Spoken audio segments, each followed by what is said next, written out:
Omar Khayyam was a Persian polymath who lived from 1048 to 1131 CE in the Persian city of Nishapur. He was known by his contemporaries as the King of the Wise, a title that reflects the extraordinary breadth of his knowledge and wisdom. While many know him today for his poetry, during his lifetime he was primarily celebrated as a mathematician and astronomer whose insights changed how we understand time, space, and human existence. His life offers us profound lessons that remain remarkably relevant nearly 1,000 years later. Part 1. Master multiple disciplines. Omar Khayyam was a true polymath who excelled in mathematics, astronomy, philosophy and poetry. Unlike today's world of narrow specialization, Khayyam understood that knowledge is interconnected and that wisdom comes from seeing the patterns that connect different fields. His approach to learning was revolutionary for his time and remains powerful for ours.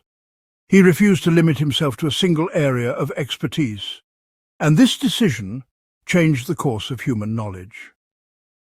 In mathematics, he solved cubic equations through geometric methods and found new ways to understand Euclid's parallel axiom. This was groundbreaking work that would not be fully appreciated or matched by European mathematicians for several more centuries. He also explored what we now call Pascal's triangle, though he developed this mathematical concept more than 6 centuries before Pascal. His mathematical insights were not abstract exercises but practical tools that he used to understand the physical world around him. As an astronomer, Khayyam achieved something that seems almost impossible. He measured the length of the solar year as 365.242,198,58156 days. This calculation was so precise that it differs from our modern measurements by less than 1 second. He designed the Jalali calendar, a solar calendar with a very precise 33-year intercalation cycle that provided the basis for the Persian calendar still used today. Think about this for a moment. Nearly 1,000 years ago, using only the tools available in his time, he created a calendar more accurate than the one Europe would use for centuries. But Khayyam did not stop at mathematics and astronomy. He wrote 6 philosophical papers dealing with existence and its relationship to universals. He was called the philosopher of the world by scholar al-Zamakhshari, recognizing his deep insights into the nature of reality and human experience. His philosophical work showed the same precision and depth as his mathematical calculations, but applied to questions of meaning and purpose. And then there was his poetry. His collection of quatrains, known as the Rubaiyat, explores themes of life, mortality, and the pursuit of pleasure with profound philosophical reflections. These were not simple verses, but sophisticated examinations of human existence that continue to move readers across cultures and centuries. His poetry demonstrated that scientific thinking and artistic expression could not only coexist, but could enhance each other. The practical lesson here extends far beyond academic achievement. When you study multiple disciplines, you develop what we might call intellectual cross-pollination. Your understanding of mathematics begins to inform your approach to music, your knowledge of history enhances your business decisions, and your appreciation of art improves your scientific thinking. Khayyam believed that mathematics was a manifestation of something divine in the world, showing us that even the most technical subjects can become sources of spiritual insight. Consider how this applies to your own life. If you work in business, studying poetry might teach you about human motivation in ways that no business book ever could. If you are an artist, understanding basic principles of physics might open up entirely new creative possibilities. If you are a scientist, reading philosophy might help you ask better questions about the meaning of your discoveries. Khayyam showed us that knowledge is not meant to be trapped in separate boxes. The astronomer in him informed the mathematician informed the philosopher, and the philosopher informed the poet. Each discipline enriched and strengthened the others, creating a unified vision of reality that was more powerful than any single field could provide alone. This integration of knowledge allowed him to see patterns and connections that specialists working in isolation would miss completely. In our modern world, we often feel pressure to specialize early and deeply, but Khayyam's example suggests a different path. Cultivate curiosity across boundaries, seek connections between seemingly unrelated fields, and allow different types of knowledge to inform each other. This approach will not make you scattered or unfocused. Instead, it will give you a richer, more complete understanding of the world and your place in it. You will discover insights that narrow thinking cannot reveal, and you will develop the kind of wisdom that comes only from seeing the larger patterns that connect all human knowledge. Part 2. Live fully in the present moment. Perhaps no lesson from Omar Khayyam is more famous or more necessary than his teaching about embracing the present moment. His Rubaiyat repeatedly emphasizes the fleeting nature of time and the importance of living in the present. This was not merely poetic philosophy, but a rational response to the reality of human existence. Khayyam understood something that modern psychology has only recently begun to appreciate, that our happiness and effectiveness depend largely on our ability to be fully present in our current experience. Khayyam contemplated the fleeting nature of time and the inevitability of death, urging us to make the most of our limited time on earth. He understood that tomorrow is uncertain and yesterday is gone forever. The only moment we truly possess is this one, right now. This perspective transforms how we approach our daily lives and challenges us to stop postponing our engagement with life. One of his most famous verses captures this perfectly, when he writes about sitting beneath a bough with bread, wine, and good company, finding paradise in simple present pleasures. This is not hedonism for its own sake, but a profound recognition that life's meaning emerges from our full engagement with immediate experience. He was teaching us that we often miss the beauty and richness of our actual lives because we are mentally living in the future or the past. How much of your own life have you spent planning for tomorrow's happiness, or regretting yesterday's mistakes instead of appreciating today's opportunities? Khayyam's approach to present moment awareness was informed by his scientific understanding of time. As an astronomer who calculated the precise length of the year, he knew intimately how time flows and how limited our human experience of it really is. This knowledge did not make him anxious, but instead made him more appreciative of each moment he was given. He understood that consciousness itself is a remarkable gift, and that being fully aware in any given moment is perhaps the highest human achievement. This lesson becomes even more powerful when we consider the historical context in which Khayyam lived. He experienced political upheaval, religious persecution, and social instability. Yet rather than becoming bitter or withdrawing from life, he chose to find meaning and joy in whatever circumstances he faced. He learned to create his own sense of paradise through mindful attention to simple pleasures, beauty, friendship, and intellectual discovery. Modern neuroscience has validated much of what Khayyam understood intuitively.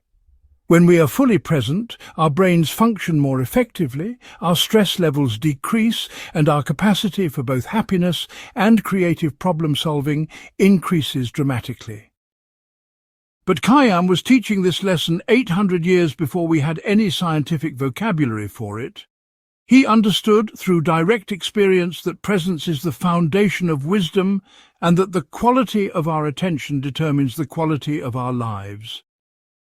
The practical application of this lesson requires daily practice. Begin each morning by taking a few moments to fully notice your immediate experience.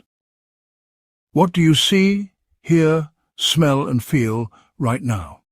Throughout your day, regularly return your attention to the present moment instead of getting lost in mental projections about the future or ruminations about the past. When you eat, really taste your food. When you speak with someone, listen completely. When you walk, feel your feet touching the ground. These simple practices can transform ordinary moments into sources of genuine contentment and insight. Part 3. Question everything, including your own beliefs. Omar Khayyam lived in a time of religious orthodoxy and social conformity, yet he maintained an independent spirit of inquiry that challenged conventional wisdom at every turn. His willingness to question established beliefs, even at personal risk, offers us a crucial lesson about intellectual courage and honest thinking. Khayyam understood that truth cannot be discovered through accepting inherited ideas without examination, but only through careful observation, logical reasoning, and the willingness to change our minds when evidence demands it. This approach made him both a great scientist and a controversial figure in his society. In his poetry, Khayyam openly questioned religious doctrines about the afterlife, divine judgment, and predetermined fate. He was not being rebellious for its own sake, but was honestly expressing his doubts about claims that could not be verified through direct experience or logical analysis. This intellectual honesty was dangerous in his time, yet he believed that pursuing truth was more important than maintaining social acceptance or religious conformity. Some scholars suggest he may have been indicted for impiety at one point, yet he continued to express his authentic views rather than simply telling people what they wanted to hear. Khayyam's scientific work demonstrated the same questioning spirit. In mathematics, he challenged existing methods for solving equations and developed entirely new approaches that had never been attempted before. In astronomy, he questioned the accuracy of existing calendars and undertook years of careful observation to create more precise measurements. He did not simply accept what previous authorities had taught, but tested their claims against his own observations and reasoning. This questioning attitude extended to philosophy as well. Khayyam studied under teachers who were disciples of Avicenna, one of the greatest Islamic philosophers, yet he did not simply adopt their ideas wholesale. Instead, he developed his own philosophical positions based on his independent thinking and his integration of insights from multiple fields of study. He understood that even the greatest thinkers can be wrong, and that each generation must think through fundamental questions for themselves. The courage to question established beliefs requires both intellectual humility and emotional strength. Intellectual humility because we must be willing to admit that our current beliefs might be mistaken. Emotional strength, because questioning conventional wisdom often leads to social isolation and criticism from others. Khayyam experienced both the loneliness of the independent thinker and the hostility of those whose beliefs he challenged. Yet he understood that the alternative was intellectual dishonesty and a life based on unexamined assumptions.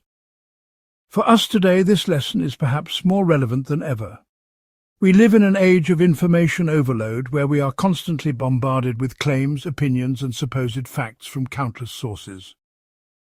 The temptation is either to accept everything uncritically or to reject everything cynically. Khayyam's example suggests a third path, the path of careful, independent evaluation of each claim based on evidence and reasoning. This means learning to ask better questions. Instead of asking whether something feels comfortable or confirms what we already believe, we should ask whether it is supported by reliable evidence. Instead of accepting information because it comes from a prestigious source, we should examine the reasoning behind the claims. Instead of rejecting ideas because they challenge our worldview, we should consider whether they might expand our understanding in valuable ways. Khayyam would encourage us to question not only external authorities, but also our own deeply held beliefs. What assumptions about life, success, relationships, or meaning have you inherited from your family, culture, or society without ever seriously examining them? Which of your current beliefs would you still hold if you had been born in a different time and place? These are uncomfortable questions, but they are the foundation of genuine wisdom and authentic living. Part 4. Find balance between reason and emotion. One of the most striking aspects of Omar Khayyam's character was his ability to integrate rigorous scientific thinking with deep emotional and spiritual insight. He was not a cold, purely rational thinker who ignored human feelings. nor was he an emotional poet who rejected logical analysis. Instead, he demonstrated that reason and emotion could work together to create a more complete understanding of life and a more satisfying way of living. This integration made him both a brilliant scientist and a deeply moving poet, showing us that we do not have to choose between thinking clearly and feeling deeply. As a mathematician and astronomer, Khayyam approached problems with systematic logic and careful observation. His solution to cubic equations required years of methodical work, testing different approaches and refining his methods until he achieved breakthrough insights. His astronomical calculations demanded the same patient, rational analysis applied consistently over long periods of time. He understood that certain kinds of truth can only be discovered through disciplined intellectual effort, and that emotions, while important, can sometimes mislead us if they are not balanced by careful reasoning. Yet his poetry reveals a man who felt deeply and was not afraid to express vulnerability, doubt, wonder, and passion.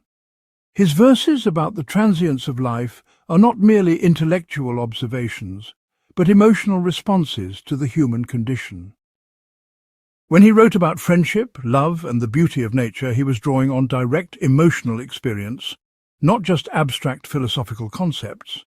He understood that pure reason without emotional engagement leads to a sterile, disconnected way of living that misses much of what makes life meaningful. What made Khayyam remarkable was his ability to let reason and emotion inform each other rather than treating them as enemies. His scientific understanding of the vastness of time and space deepened his emotional appreciation for the preciousness of human life and relationships. His emotional experiences of beauty, friendship, and wonder motivated him to understand the world more completely through systematic study. Rather than compartmentalizing these different aspects of his nature, he allowed them to work together to create a richer, more integrated approach to living. This balance is especially evident in his philosophical approach to life's big questions. When he questioned religious doctrines about fate and the afterlife, he was not being coldly analytical or emotionally rebellious. Instead, he was applying both careful reasoning and honest emotional assessment to determine what he could actually believe and how he could authentically live.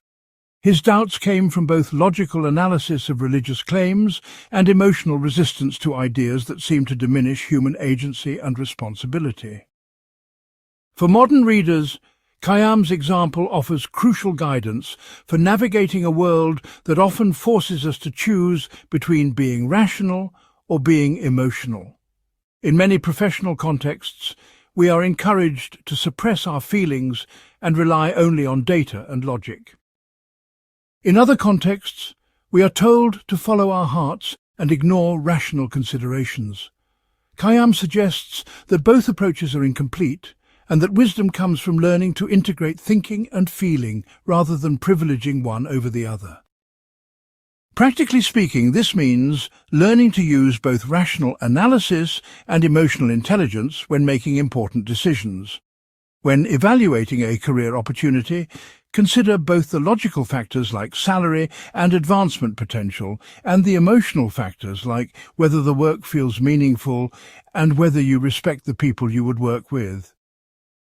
When choosing relationships, pay attention both to whether someone treats you well and whether you feel genuine connection and affection. When facing ethical dilemmas, examine both the logical consequences of different choices and your emotional sense of what feels right.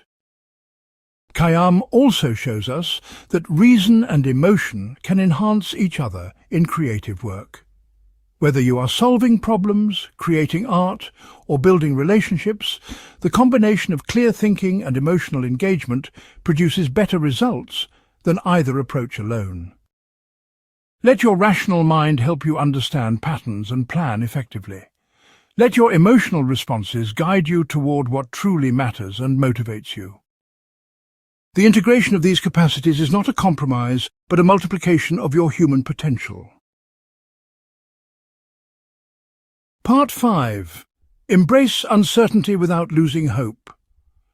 Omar Khayyam lived in a world of political instability, religious controversy, and intellectual uncertainty, yet he maintained both intellectual honesty about what he could not know and emotional resilience in the face of life's unpredictability. His approach to uncertainty offers us essential wisdom for navigating our own complex and rapidly changing world. Rather than pretending to certainty he did not possess or becoming paralyzed by doubt, Khayyam found a middle path that allowed him to act decisively while remaining open to new information and changing circumstances. This balance between humility and confidence is one of his most practical and important lessons. In his poetry, Khayyam frequently wrote about the fundamental mysteries of existence that no human being can definitively solve. He questioned whether there is life after death, whether our actions are predetermined or freely chosen, and whether the universe has ultimate meaning or purpose. Rather than claiming false certainty about these questions or becoming depressed by their difficulty, he acknowledged them honestly and chose to focus on what he could actually know and influence. This intellectual honesty freed him from the burden of pretending to understand more than he did, while also freeing him from the paralysis of skeptical doubt. Khayyam's scientific work demonstrated the same comfortable relationship with uncertainty. As an astronomer, he knew that his measurements, however precise, were still approximations and that future observations might require him to revise his conclusions. As a mathematician, he understood that even the most elegant proofs rest on assumptions that might someday be questioned. Yet this awareness of the limits of knowledge did not prevent him from making genuine discoveries and contributions. He proceeded with confidence based on the best available evidence while remaining ready to change his mind when better evidence emerged. This approach required what we might call epistemic humility, the recognition that human knowledge is always incomplete and provisional. Khayyam understood that certainty is often an illusion and that the wisest response to complex questions is often to admit what we do not know. But he also understood that acknowledging uncertainty does not mean we cannot act or that all possibilities are equally likely. We can make reasonable judgments based on available evidence while remaining open to new information that might change our understanding. In his personal life, Khayyam faced the uncertainty that comes with political upheaval and social change. The patronage system that supported his scientific work was unstable, and he experienced periods when his views made him unpopular with powerful people. Rather than becoming bitter or withdrawing completely from social engagement, he adapted to changing circumstances while maintaining his core commitments to truth-seeking and authentic expression. He understood that external circumstances are largely beyond our control, but that our responses to those circumstances define who we are. This lesson is especially relevant for us today because we live in an era of rapid change and information overload that can create paralyzing uncertainty. We are constantly confronted with conflicting claims about everything from health and relationships to politics and career choices. The temptation is either to retreat into dogmatic certainty or to become so overwhelmed by conflicting information that we cannot make any decisions at all. Khayyam's example suggests a more balanced approach. First, learn to distinguish between what you can know with reasonable confidence and what remains genuinely uncertain. Some facts are well established by overwhelming evidence, others are matters of legitimate debate, and still others are simply unknowable with current information. Second, make decisions based on the best available evidence while remaining open to changing your mind when new evidence emerges. Third, focus your energy on what you can actually influence rather than worrying endlessly about factors beyond your control. Perhaps most importantly, Khayyam teaches us that uncertainty does not have to undermine hope or prevent us from finding meaning and joy in life. Even if we cannot answer all the big questions about existence, we can still appreciate beauty, form meaningful relationships, contribute to human knowledge, and create works of lasting value. The meaning of life may not be given to us from some external source, but we can create meaning through our choices, relationships, and commitments. Uncertainty about ultimate questions does not diminish the reality of love, friendship, discovery, and creative expression in our daily lives. Part 6. Pursue truth over social approval. Omar Khayyam consistently chose intellectual honesty over social acceptance, even when this choice came at significant personal cost. His commitment to pursuing truth wherever it led him, regardless of whether his conclusions were popular or orthodox, offers us a powerful lesson about intellectual integrity and authentic living. In a world where social media and group thinking often pressure us to conform to popular opinions, Khayyam's example reminds us that genuine wisdom requires the courage to think independently and speak truthfully. This commitment to truth over approval was not just an abstract philosophical principle for him, but a practical way of living that shaped every aspect of his work and relationships. Throughout his life, Khayyam expressed views that challenged both religious orthodoxy and popular assumptions about life and death. His poetry openly questioned doctrines about divine judgment, predetermined fate, and the afterlife that was central to the religious worldview of his time. These were not casual or flippant statements, but serious philosophical positions based on his careful analysis of evidence and reasoning. He knew that expressing these views would make him controversial and might even put him in danger, yet he chose honesty over safety. This choice was particularly courageous given the political and religious context of 11th century Persia. Intellectual dissent could lead to loss of patronage, social isolation, and even persecution. Many scholars of his time chose to keep their doubts private or to express only views that would enhance their reputations and secure their positions. Khayyam understood these pressures but refused to compromise his intellectual integrity for the sake of social acceptance or professional advancement. His scientific work demonstrated the same commitment to truth over popularity. When his astronomical observations contradicted accepted theories, he reported his actual findings rather than adjusting them to fit conventional wisdom. When his mathematical insights challenged established methods, he published his new approaches even though they contradicted respected authorities. He understood that scientific progress depends on the willingness to follow evidence wherever it leads, even when it disrupts comfortable assumptions.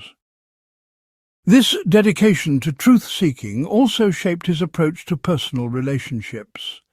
Rather than telling people what they wanted to hear or presenting himself as someone he was not, Khayyam maintained authentic relationships based on honest communication.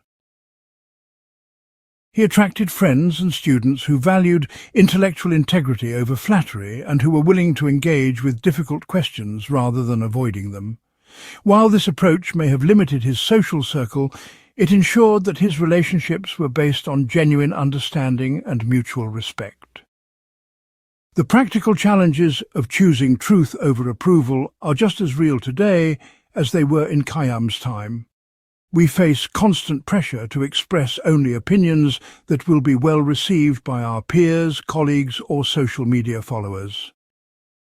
We are tempted to present ourselves as more successful, more confident, or more conventional than we actually are.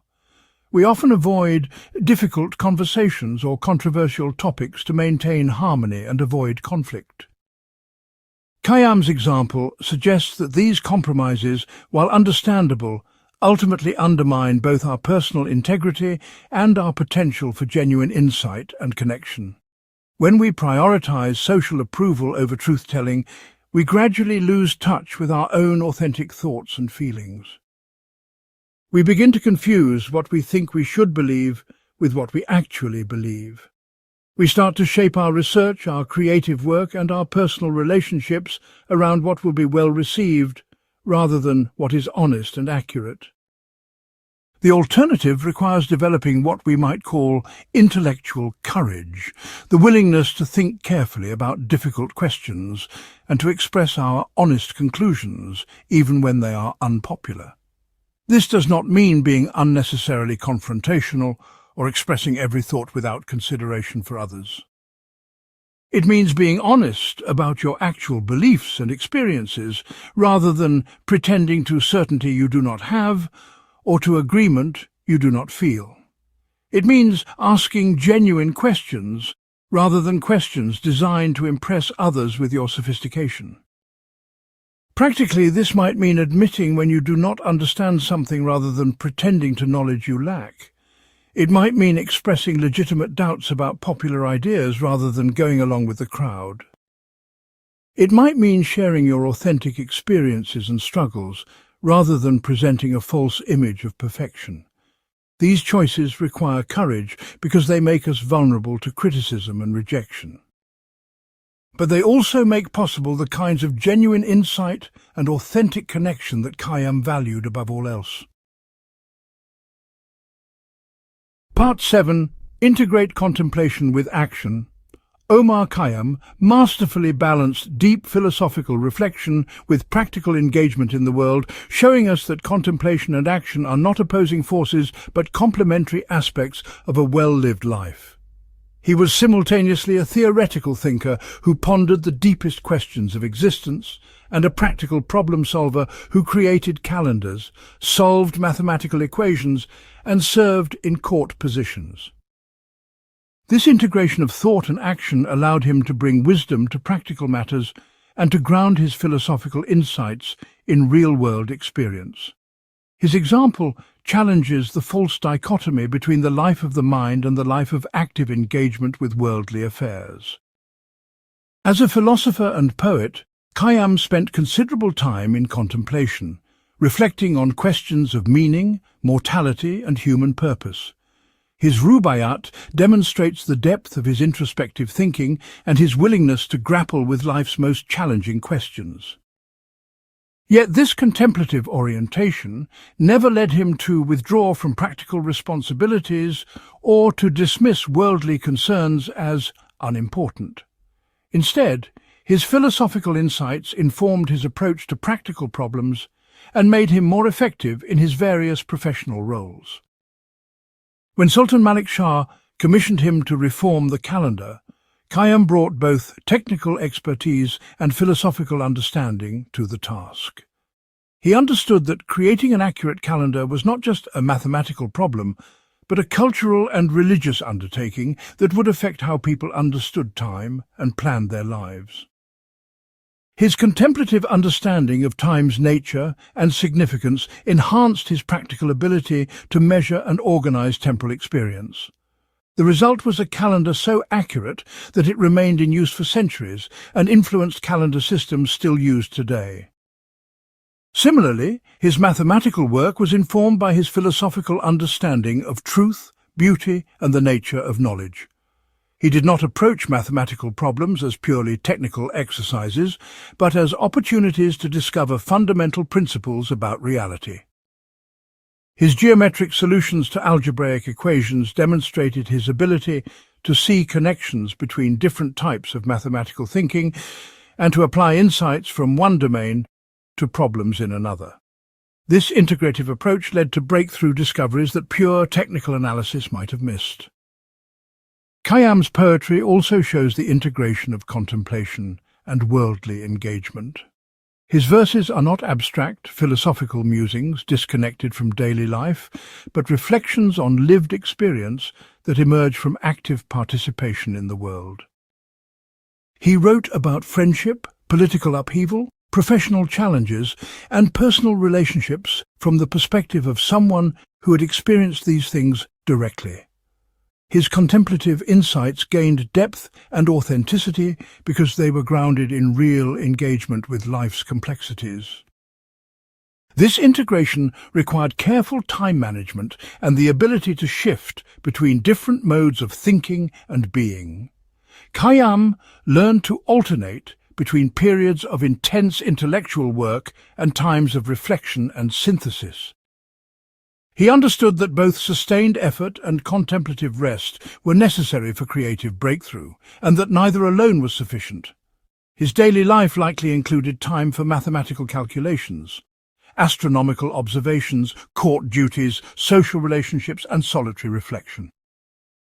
For us today, Khayyam's example offers crucial guidance for avoiding the fragmentation that often characterizes modern life.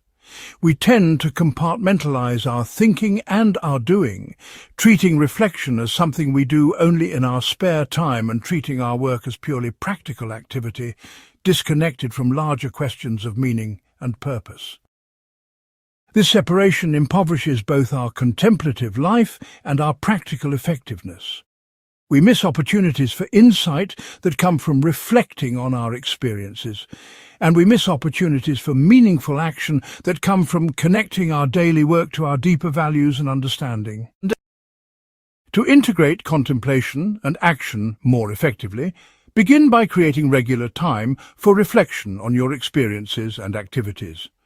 Instead of simply moving from one task to the next, pause periodically to consider what you are learning, what patterns you are noticing, and how your current activities connect to your larger goals and values. Ask yourself how your daily work contributes to your understanding of yourself and the world. Look for ways to apply insights from your reading, thinking, and reflection to practical problems you are facing. Also, consider how your practical experiences can inform your understanding of abstract questions. Your work relationships can teach you about human nature, your professional challenges can illuminate questions about ethics and meaning, and your daily observations can provide data for thinking about larger patterns in life and society. Like Khayyam, you can allow your engagement with the world to deepen your philosophical understanding while letting your reflective insights enhance your practical effectiveness. This integration does not require dramatic changes in your schedule, but rather a shift in attention and awareness that allows thinking and doing to enrich each other continuously. Part 8. Cultivate inner freedom despite external constraints. Throughout his life, Omar Khayyam faced significant external limitations, including political instability, religious orthodoxy, and social expectations that constrained his freedom of expression and action. Yet he managed to maintain remarkable inner freedom, developing his own philosophical perspective, pursuing his intellectual interests, and expressing his authentic voice even under difficult circumstances. His ability to remain internally free while navigating external constraints offers us essential wisdom for maintaining our integrity and autonomy in challenging environments. This inner freedom was not a form of escapism or denial, but a practical skill that allowed him to respond creatively to limitations rather than being crushed by them. Khayyam lived during a period of significant political upheaval, when patronage could be withdrawn suddenly, and intellectual positions could become politically dangerous. After the death of his patron Sultan Malik Shah, he experienced a period of disfavor and was even forced to undertake a pilgrimage to Mecca to demonstrate his religious orthodoxy. Rather than becoming bitter or abandoning his intellectual pursuits, he adapted to these changing circumstances while maintaining his core commitments to truth-seeking and authentic expression. He understood that external circumstances were largely beyond his control, but that his internal responses to those circumstances remained his own choice. His poetry reveals someone who had learned to find freedom through acceptance of what could not be changed, combined with creative engagement with what remained possible. When he wrote about the inevitability of death and the unpredictability of fortune, he was not expressing fatalistic resignation, but realistic assessment that freed him from wasting energy on futile struggles. By accepting the fundamental constraints of human existence, he was able to focus his attention and effort on areas where he could actually make a difference. This acceptance paradoxically increased rather than decreased his sense of agency and possibility. Khayyam's mathematical and scientific work also demonstrated inner freedom in the face of intellectual constraints. The mathematical knowledge of his time was limited, and the tools available for astronomical observation were primitive compared to what we have today. Rather than being frustrated by these limitations or waiting for better conditions, he found creative ways to work within existing constraints while pushing the boundaries of what was possible. His geometric approach to solving algebraic equations exemplified this creative response to limitation, finding new possibilities within existing mathematical frameworks. Perhaps most importantly, Khayyam maintained philosophical freedom despite living in an intellectually restrictive religious environment. He could not openly reject religious teachings without serious consequences, yet he found ways to express his doubts and alternative perspectives through poetry and philosophical writing. He learned to communicate complex and potentially controversial ideas in ways that allowed thoughtful readers to understand his meaning while protecting him from direct persecution. This required both intellectual sophistication and emotional maturity, the ability to work creatively within constraints rather than simply rebelling against them. This cultivation of inner freedom required what we might call psychological independence, the ability to maintain your own perspective and values even when they differ from those around you. Khayyam developed confidence in his own judgment through careful study, systematic thinking, and honest self-reflection. He learned to distinguish between his authentic thoughts and feelings and the thoughts and feelings he was expected to have. This psychological clarity allowed him to make conscious choices about when to conform and when to resist, rather than simply reacting emotionally to external pressures. For us today, the challenge of maintaining inner freedom amid external constraints is just as relevant as it was for Khayyam. We face pressures from employers, family members, social groups, and cultural expectations that can limit our ability to think independently and express ourselves authentically. We often feel trapped by financial obligations, social roles, and practical necessities that seem to leave little room for personal choice and creative expression. The temptation is either to rebel destructively against all constraints or to surrender our autonomy completely to external demands. Khayyam's example suggests a more skillful approach. Begin by clearly distinguishing between constraints that are genuinely unchangeable and those that only seem unchangeable because we have not explored alternatives. Accept the truly unchangeable constraints gracefully while working creatively within them to maximize your freedom and effectiveness. For changeable constraints, develop long-term strategies for creating more favorable conditions while making the best of current circumstances. Most importantly, focus on developing the areas of freedom that remain available to you, regardless of external circumstances. You can always choose your attitude, your attention, your values, and your responses to whatever situations you face.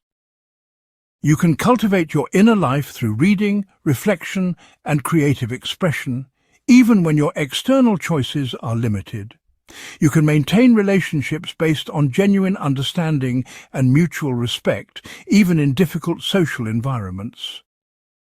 Like Khayyam, you can find ways to express your authentic perspective and contribute your unique gifts to the world, even when the constraints seem overwhelming.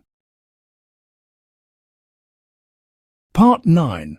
Learn from every source while maintaining critical judgment.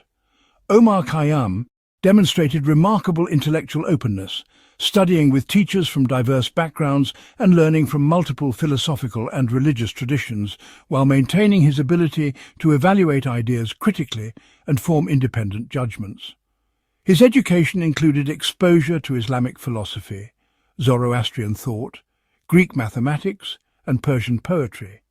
Yet he never simply accepted any tradition wholesale, but instead extracted valuable insights while questioning assumptions and developing his own synthesis. This approach allowed him to benefit from the wisdom of multiple cultures and intellectual traditions, while avoiding the dogmatism that often comes from adherence to a single school of thought. His example offers us a model for navigating our current information-rich environment, where we must learn to distinguish valuable knowledge from unreliable claims, while remaining open to insights from unexpected sources. Khayyam's intellectual formation began with studying under Imam Muwaffaq Nishaburi, one of the greatest teachers in the region who tutored children of the highest nobility. He also learned from Bahman Yar, a disciple of the renowned philosopher Avicenna and a former Zoroastrian who had converted to Islam. This early exposure to different religious and philosophical perspectives taught him that intelligent people could hold different views about fundamental questions, and that truth might not be the exclusive possession of any single tradition. Rather than being confused by this diversity, he learned to extract valuable insights from multiple sources while developing his own criteria for evaluation. His mathematical education drew from Greek, Islamic and Indian sources, allowing him to synthesize different approaches to geometric and algebraic problems. He studied Euclid's Elements, but was not content simply to memorize existing proofs, instead working to understand the underlying principles and to extend them in new directions. He learned from the algebraic methods developed by earlier Islamic mathematicians, while also drawing on geometric insights from the Greek tradition.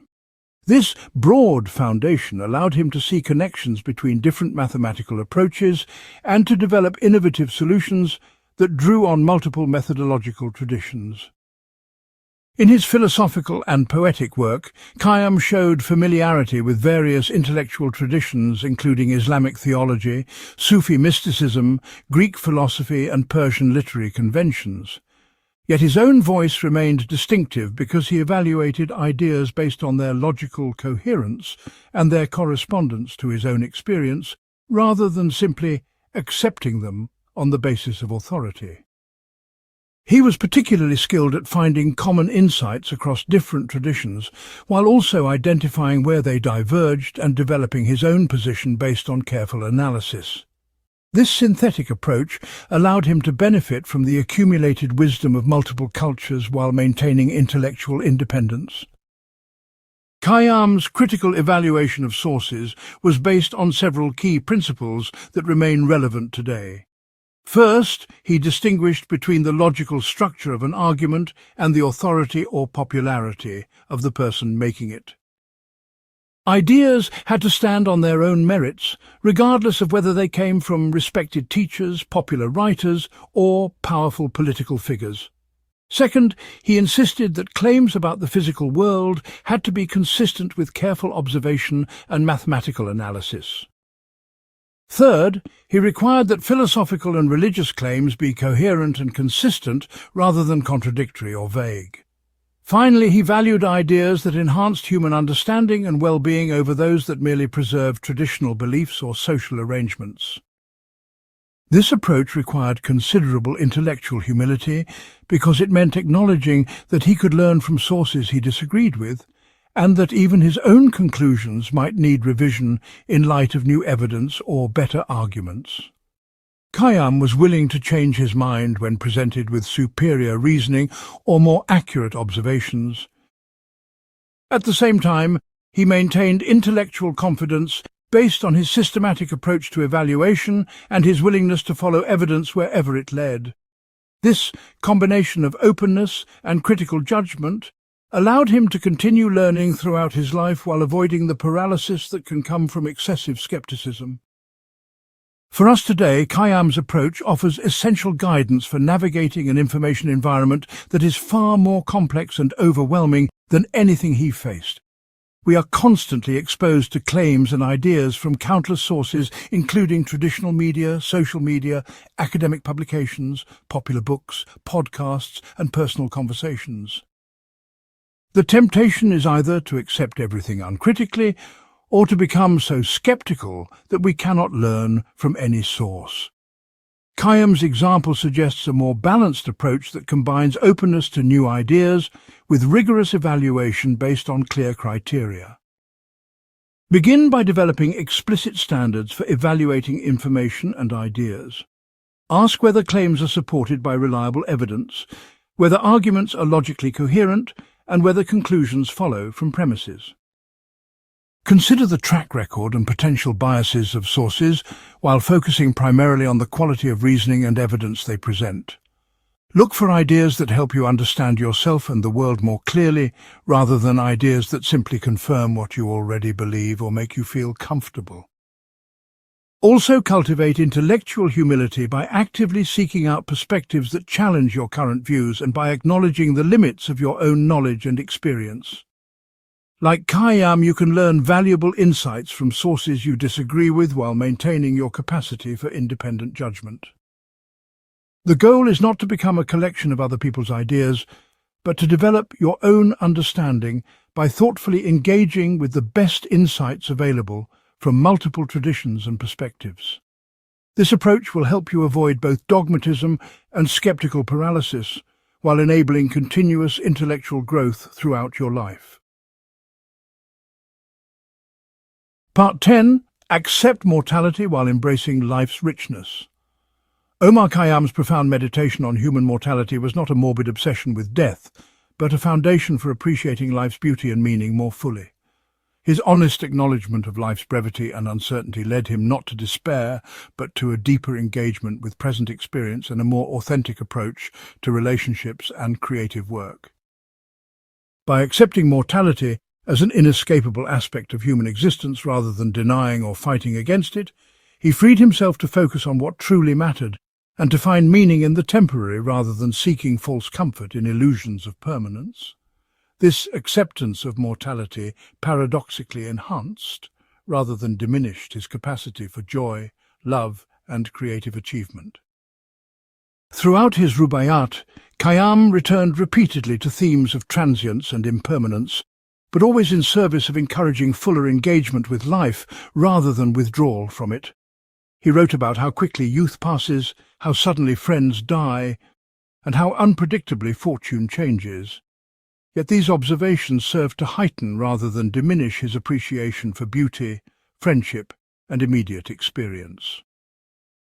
By facing mortality directly, he avoided the unconscious anxiety that comes from suppressing awareness of death and the false priorities that come from acting as if we had unlimited time.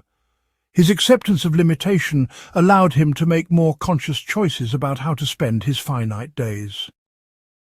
Khayyam's scientific work also reflected this integration of mortality awareness with life affirmation.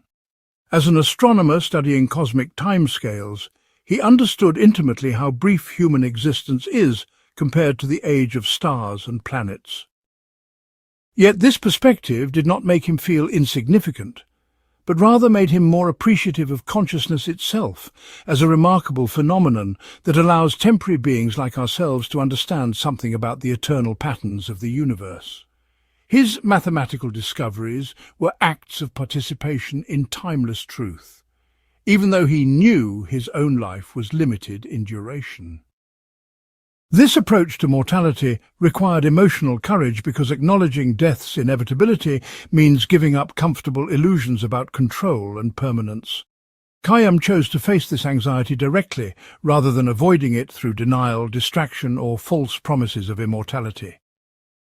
He found that honest acceptance of mortality, while initially frightening, ultimately led to greater peace and freedom than the exhausting effort to maintain illusions of security and permanence. By accepting what could not be changed, he was able to focus his energy on making his limited time as meaningful and enjoyable as possible. Khayyam also understood that accepting mortality does not mean becoming passive or nihilistic. Quite the opposite. Awareness of life's brevity can motivate us to live more intentionally and to create work that outlasts our individual existence. His own mathematical discoveries, his contributions to calendar reform, and his poetry all represent attempts to create something of lasting value, even though he knew his personal existence was temporary. The knowledge that time is limited can inspire rather than discourage creative effort because it clarifies what truly matters and what does not. In his relationships, Khayyam's awareness of mortality led to deeper appreciation for friendship and human connection. Knowing that he and his friends would not be together forever made their time together more precious rather than less so. His poetry about friendship has an urgency and tenderness that comes from understanding how fragile and temporary human relationships are. This awareness prevented him from taking others for granted and motivated him to express his appreciation and affection more fully while he had the chance. For contemporary readers, Khayyam's approach to mortality offers an alternative to both the death-denying culture that characterizes much of modern life and the paralyzing anxiety about death that can result when mortality awareness is not properly integrated. In our youth-obsessed culture, we often act as if aging and death are optional, or as if they only happen to other people. This denial leads to poor life choices, unrealistic expectations, and eventual crisis when mortality becomes undeniable. Khayyam suggests that early and honest acceptance of mortality leads to better decisions and greater life satisfaction. Practically, this means acknowledging that your time is limited and using this awareness to clarify your priorities and make more conscious choices. Instead of postponing important conversations, meaningful experiences, or creative projects until some imaginary future when you will have more time, recognize that the present moment is what you actually have. Let awareness of mortality motivate you to express love more freely, to pursue work that feels meaningful, and to appreciate simple pleasures that are available right now. Accept that you cannot control how much time you have, but you can influence how you use whatever time remains available to you. Khayyam also teaches us that mortality awareness should enhance, rather than diminish, our appreciation for beauty, wonder, and joy. The fact that springtime flowers bloom for only a short time makes them more, rather than less beautiful. The fact that human consciousness is a temporary phenomenon in cosmic history makes it more rather than less remarkable that we exist at all. By accepting transience as an inherent aspect of existence rather than fighting against it, we can find deeper meaning in temporary experiences and create work that contributes to something larger than our individual lives. Part 11. Develop intellectual courage in the face of opposition. Omar Khayyam demonstrated remarkable intellectual courage throughout his life, consistently pursuing truth and expressing his authentic views even when doing so brought criticism, controversy, and potential danger. His willingness to challenge orthodox beliefs, question established authorities, and follow his reasoning wherever it led him offers us a powerful example of how to maintain intellectual integrity under pressure.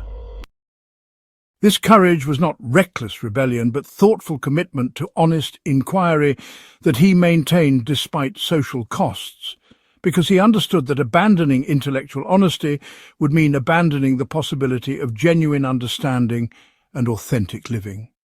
His example shows us that intellectual courage is not a luxury for academics, but an essential quality for anyone who wants to think clearly and live authentically. Khayyam's intellectual courage was first evident in his decision to pursue mathematical and scientific questions that challenged existing knowledge. When he developed his geometric method for solving cubic equations, he was proposing approaches that had never been attempted before and that contradicted established mathematical traditions. This required confidence in his own reasoning ability and willingness to stand behind conclusions that others might reject or ridicule. He could have chosen safer research projects that built incrementally on accepted knowledge, but instead he pursued breakthrough insights even though they put his reputation at risk. His astronomical work also required intellectual courage because it led him to conclusions that challenged accepted calendars and established timekeeping systems. When his observations revealed inaccuracies in existing calendars, he reported his findings honestly rather than adjusting them to conform to expectations. Proposing calendar reform was not just a technical matter, but a religious and political challenge, because calendars were deeply connected to religious observances and social organization. Yet he pursued accuracy over acceptance and truth over convenience, even when this choice created conflict with powerful institutions. Perhaps most dramatically, Khayyam showed intellectual courage in his philosophical and poetic expressions of doubt about religious orthodoxy.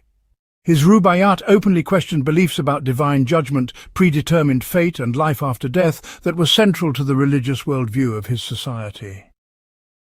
These were not casual or private doubts, but public expressions that he knew would make him controversial and potentially put him in danger. At one point he was apparently accused of impiety and forced to undertake a pilgrimage to Mecca to demonstrate his religious conformity, yet he continued to express his authentic views rather than simply telling people what they wanted to hear. This intellectual courage was grounded in several key principles that made it sustainable rather than self-destructive. First, Khayyam based his controversial positions on careful reasoning and evidence rather than mere emotional reaction or desire to shock others.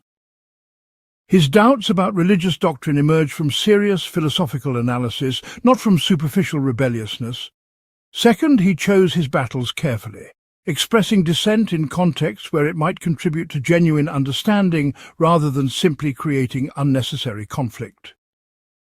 Third, he maintained respect for people even when he disagreed with their beliefs, avoiding personal attacks while challenging ideas he found unconvincing. Khayyam's intellectual courage also required emotional resilience because thinking independently often leads to social isolation and criticism from others. He experienced periods of political disfavor and social disapproval, yet maintained his commitment to honest inquiry rather than conforming to popular opinion to regain acceptance. He understood that the alternative to intellectual courage was intellectual dishonesty, and that compromising his thinking to please others would ultimately undermine both his effectiveness and his integrity. This emotional strength came partly from his confidence in his own reasoning ability and partly from his commitment to values that transcended social approval. For us today, intellectual courage is perhaps more necessary than ever because we live in an era of information overload and ideological polarization that creates enormous pressure to conform to group thinking. Social media algorithms reward popular opinions and punish dissent, making it easier to go along with prevailing views than to think independently. Academic, professional and social environments often discourage genuine intellectual risk-taking in favor of safe, conventional approaches that avoid controversy. Yet the problems we face as individuals and as a society require exactly the kind of independent thinking and creative problem-solving that Khayyam exemplified. Developing intellectual courage begins with cultivating confidence in your own capacity for reasoning and analysis. This means learning to evaluate evidence, construct logical arguments, and identify flawed reasoning regardless of who is presenting it. It means distinguishing between your authentic thoughts and feelings and the thoughts and feelings you think you should have based on social expectations. It means developing emotional resilience so that you can handle criticism and disagreement without automatically changing your views to regain approval. Intellectual courage also requires choosing your battles wisely and expressing dissent constructively rather than destructively. Like Khayyam, focus on questions where independent thinking can actually contribute to better understanding rather than simply creating conflict for its own sake. Base your controversial positions on careful analysis and evidence rather than emotional reaction or desire to be different. Maintain respect for people even when you disagree with their ideas, and look for ways to contribute to genuine dialogue rather than simply winning arguments. Most importantly, remember that intellectual courage serves not just your own development, but the broader advancement of human understanding. When you think independently and express your authentic views thoughtfully, you contribute to the collective process of discovery and problem-solving that benefits everyone. Like Khayyam, you can help create a culture where honest inquiry is valued over conformity and where truth-seeking is prioritized over social approval. This contribution to intellectual freedom and authentic dialogue may be one of the most important gifts you can offer to your community and to future generations. Part 12. Practice intellectual humility while maintaining confidence. Omar Khayyam achieved a remarkable balance between intellectual humility and intellectual confidence that allowed him to learn continuously while also making genuine contributions to human knowledge. He understood the limits of human understanding and acknowledged when he did not know something, yet he also trusted his ability to reason carefully and make valuable discoveries. This balance prevented both the arrogance that stops learning and the excessive doubt that prevents action, allowing him to remain open to new information while also standing behind his well-reasoned conclusions. His example shows us how to navigate the tension between confidence and humility that is essential for effective thinking and authentic living. Khayyam's intellectual humility was evident in his honest acknowledgement of the fundamental mysteries of existence that no human being can definitively solve. In his poetry, he openly admitted his uncertainty about questions like life after death, the ultimate purpose of existence, and whether human actions are freely chosen or predetermined by fate. Rather than pretending to knowledge he did not possess or accepting conventional answers that did not satisfy his reasoning, he acknowledged these uncertainties honestly while continuing to explore them thoughtfully. This humility about ultimate questions freed him from the burden of defending positions he was not sure about, and allowed him to focus on questions where genuine progress was possible. In his scientific work, Khayyam demonstrated humility by recognizing that his observations and calculations, however careful, were still approximations that might need revision as better methods became available. He understood that scientific knowledge is provisional and that even his most precise measurements might be improved by future researchers with better tools or more sophisticated methods. Yet this awareness of the limits of his knowledge did not prevent him from making breakthrough discoveries or from having confidence in his results when they were based on careful observation and rigorous analysis. He distinguished between appropriate confidence in well-supported conclusions and inappropriate certainty about questions that remained genuinely open. Khayyam's mathematical work also reflected this balance between humility and confidence. He built carefully on the work of previous mathematicians, acknowledging their contributions while also identifying areas where their methods could be improved or extended. When he developed new approaches to solving cubic equations, he did not claim to have discovered absolute truth, but rather to have found methods that were more effective than existing alternatives. He was confident enough in his mathematical insights to publish them and to build further research on them, yet humble enough to recognize that future mathematicians might find even better approaches. This intellectual balance required considerable self-awareness and emotional maturity. Khayyam had to learn to distinguish between appropriate pride in genuine achievement and inappropriate arrogance that closed him off from further learning. He had to develop confidence in his reasoning ability without becoming overconfident about his conclusions. He had to maintain curiosity and openness to new ideas without becoming so skeptical that he could not act on his best current understanding. Khayyam's approach to learning from others also demonstrated this balance between humility and confidence. He studied with respected teachers and learned from established traditions, showing appropriate respect for inherited wisdom while maintaining his own capacity for independent evaluation. He did not assume that age or authority guaranteed truth, but he also did not dismiss ideas simply because they came from traditional sources. Instead, he evaluated each idea on its own merits while remaining open to insights from unexpected sources and continuing to develop his own perspective based on careful analysis.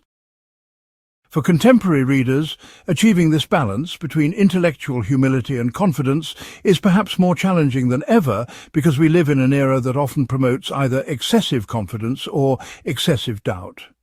Social media and popular culture often reward strong opinions expressed with absolute certainty, even when the evidence is limited or ambiguous. At the same time, the complexity of modern knowledge and the rapid pace of change can lead to paralyzing skepticism that prevents us from acting on our best current understanding. Khayyam's example suggests a more balanced approach that avoids both extremes. Begin by learning to distinguish between different levels of certainty appropriate to different types of questions. Some facts are well established by overwhelming evidence and deserve high confidence, others are supported by good evidence but remain open to revision, and still others are matters of legitimate speculation or personal judgment. Calibrate your confidence to the strength of available evidence rather than expressing everything with equal certainty or equal doubt. Be willing to say, "I don't know," when you genuinely do not know. but also be willing to act on your best current understanding when action is required. Also cultivate what might be called confident humility, the ability to stand behind your well-reasoned conclusions while remaining open to new evidence that might change your mind. This means developing confidence in your reasoning process rather than just confidence in your current beliefs.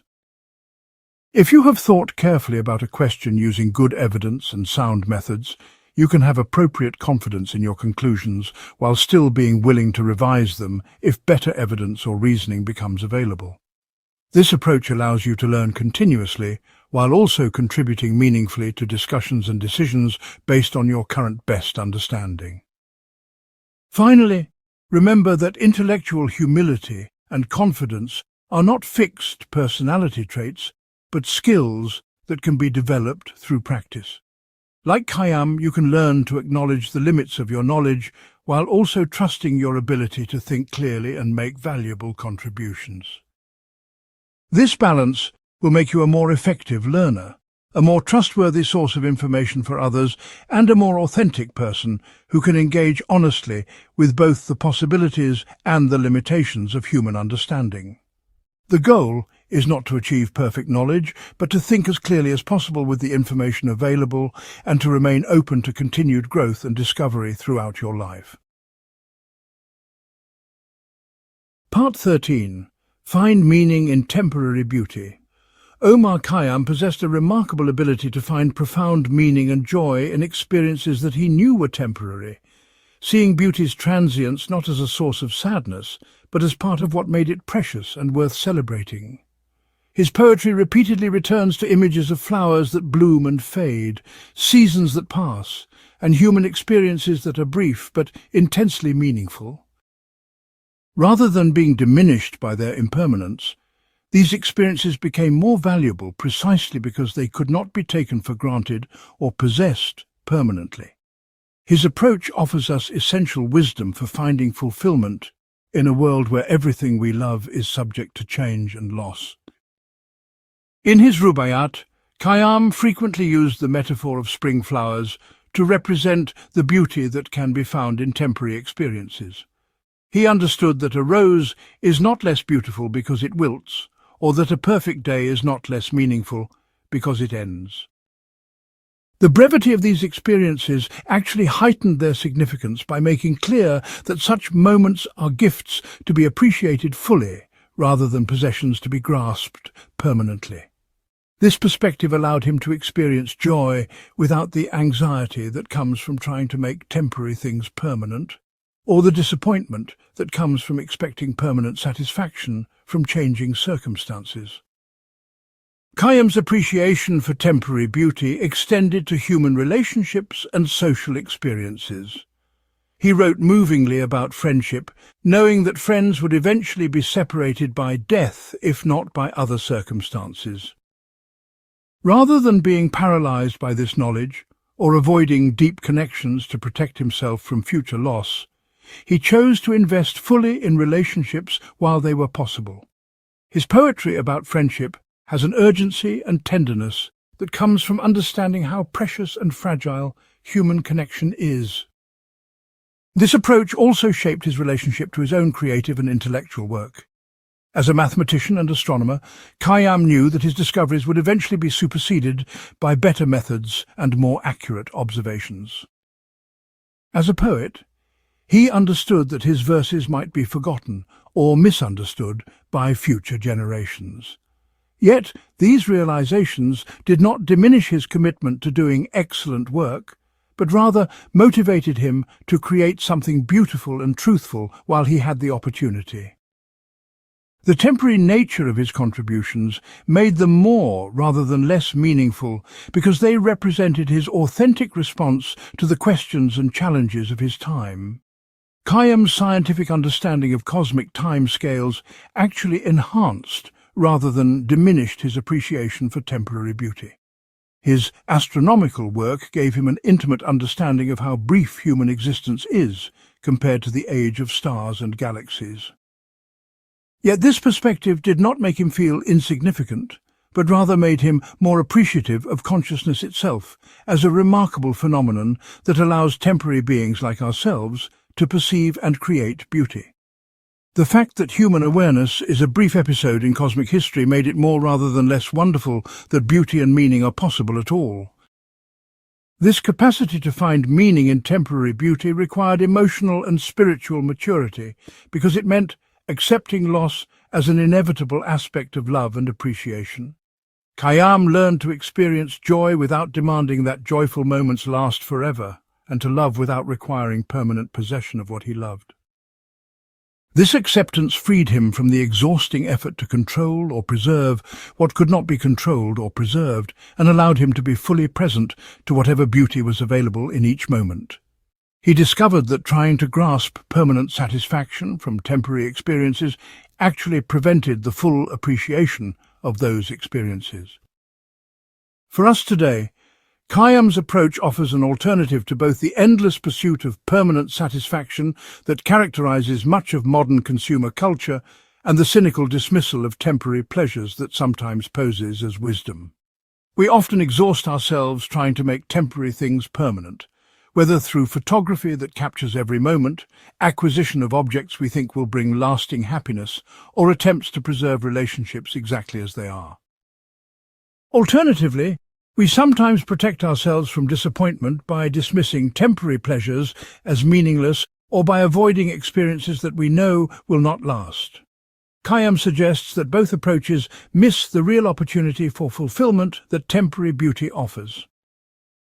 Instead, learn to appreciate experiences fully while they are happening without demanding that they continue indefinitely.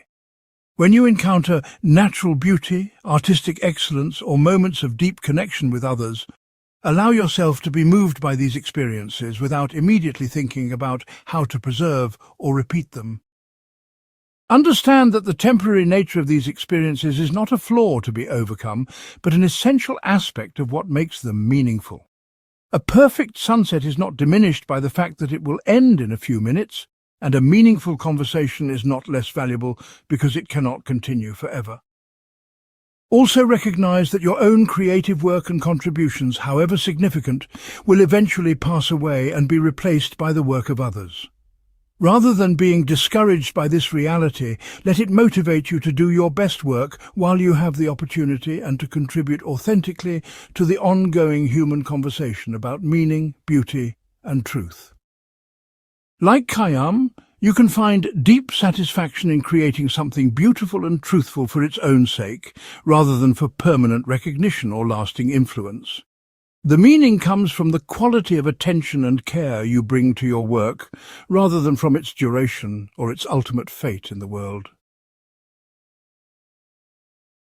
Part 14. Integrate wisdom from different cultures.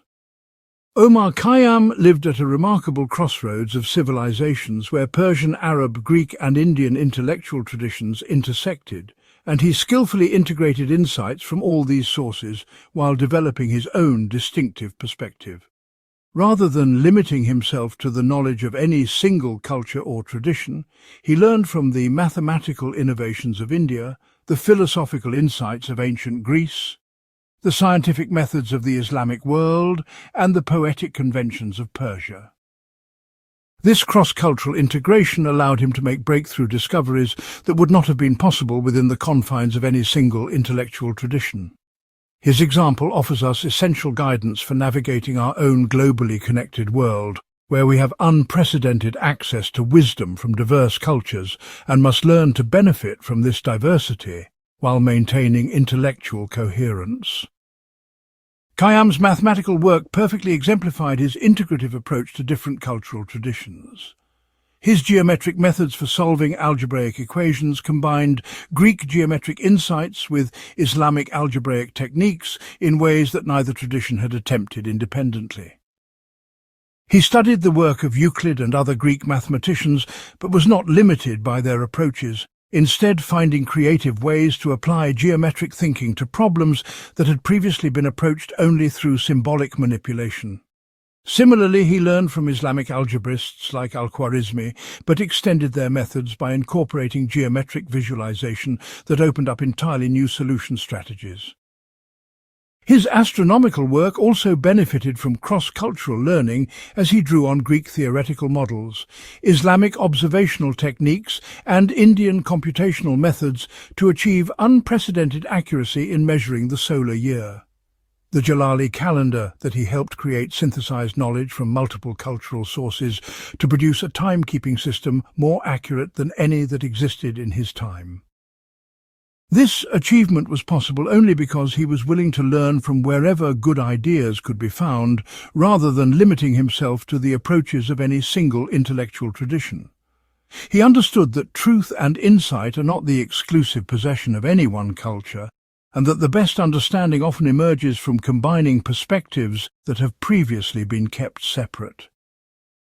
Khayyam's philosophical and poetic work also reflected this cross-cultural integration. His poetry drew on Persian literary conventions, but was informed by his study of Greek philosophy, Islamic theology, and possibly Zoroastrian thought from his teacher Bahmanyar. His ability to combine rigorous rational analysis with emotional depth and poetic beauty reflected his exposure to different cultural traditions that emphasized different aspects of human experience. He did not simply adopt any tradition wholesale, but rather extracted valuable insights from each, while developing his own synthesis based on his personal experience and independent reasoning. This integrative approach required considerable intellectual sophistication, because it meant learning to distinguish between the essential insights of different traditions and their culturally specific expressions. Khayyam had to understand mathematics well enough to recognize that geometric and algebraic approaches were different methods for exploring the same underlying mathematical relationships. He had to understand philosophy deeply enough to see connections between Greek rational analysis and Islamic theological reflection, despite their different starting assumptions. He had to understand poetry sensitively enough to appreciate how different cultural traditions used language and metaphor to explore similar human experiences. Khayyam's cross-cultural learning also required emotional and spiritual openness, because it meant acknowledging that his own cultural tradition did not have a monopoly on truth or wisdom. This recognition could have been threatening to his sense of identity and belonging, yet he managed to learn from other cultures without losing his own distinctive voice or abandoning his Persian heritage. Instead, exposure to different traditions enriched his understanding of his own culture by providing new perspectives and comparative frameworks that revealed both the strengths and limitations of any single approach. He became more rather than less authentically Persian by learning from non-Persian sources, because this learning allowed him to contribute original insights to his own tradition. For us today, Khayyam's example is especially relevant because globalization and digital communication have given us unprecedented access to wisdom from cultures around the world. We can study philosophical traditions from Asia, mathematical methods from India, scientific approaches from Europe, and artistic techniques from Africa and the Americas. Yet, we often fail to take advantage of this opportunity, either because we are overwhelmed by the diversity of available knowledge, or because we retreat into cultural silos that prevent genuine cross-cultural learning. Khayyam's approach suggests how we can benefit from cultural diversity without losing our own sense of identity and purpose. Begin by approaching different cultural traditions with genuine curiosity, rather than either uncritical acceptance or defensive rejection. Look for the insights and methods that each tradition has developed for addressing universal human questions about meaning, knowledge, relationships, and creativity. Try to understand each tradition well enough to appreciate its internal logic and its particular strengths, rather than simply extracting isolated techniques or ideas from their broader context. At the same time, maintain your capacity for independent evaluation and creative synthesis, rather than becoming a mere collector of other people's ideas. Also remember that genuine cross-cultural learning requires both intellectual effort and emotional maturity. It means being willing to have your assumptions challenged and your worldview expanded in ways that might initially be uncomfortable. It means acknowledging that your own cultural tradition, however valuable, does not have all the answers to complex human questions. Like Khayyam, you can use exposure to different cultures to become more, rather than less authentically yourself by discovering insights and possibilities that you might never have encountered within the confines of any single tradition. The goal is not to become culturally rootless, but to become a bridge between traditions who can contribute to the ongoing human conversation about wisdom, beauty, and truth. Part 15. Maintain productivity despite difficult circumstances.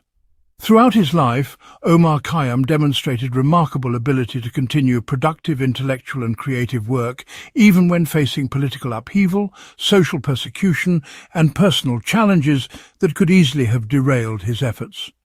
His capacity to maintain focus on long-term projects and to produce work of lasting value despite unstable external conditions offers us essential lessons for persisting in meaningful work regardless of the obstacles we encounter. This productivity was not simply a matter of discipline or willpower, but reflected a deeper understanding of how to structure work and manage attention in ways that remained effective even under stress. His example shows us that creativity and discovery are possible in any circumstances if we develop the right approaches and maintain commitment to what truly matters.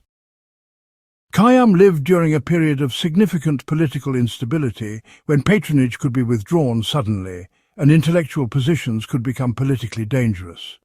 After the death of his patron, Sultan Malik Shah, in 1092, he experienced a period of disfavour and uncertainty about his future support. Rather than abandoning his research or becoming paralysed by anxiety about his situation, he adapted his working methods to remain productive under changed circumstances. He understood that external conditions were largely beyond his control, but that his response to those conditions could determine whether his work continued or stopped.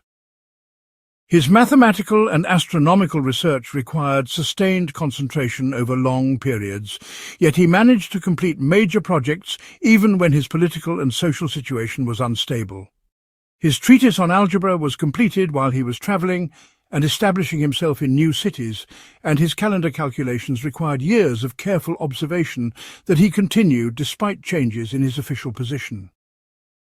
This consistency suggests that he had developed working habits and mental disciplines that were not dependent on perfect external conditions, but could function effectively in various circumstances. He learned to work with whatever resources and time were available rather than waiting for ideal conditions that might never come. Khayyam's approach to productive work under difficult circumstances involved several key strategies that remain relevant today. First, he focused on projects that were intrinsically meaningful to him, rather than working primarily for external rewards or recognition.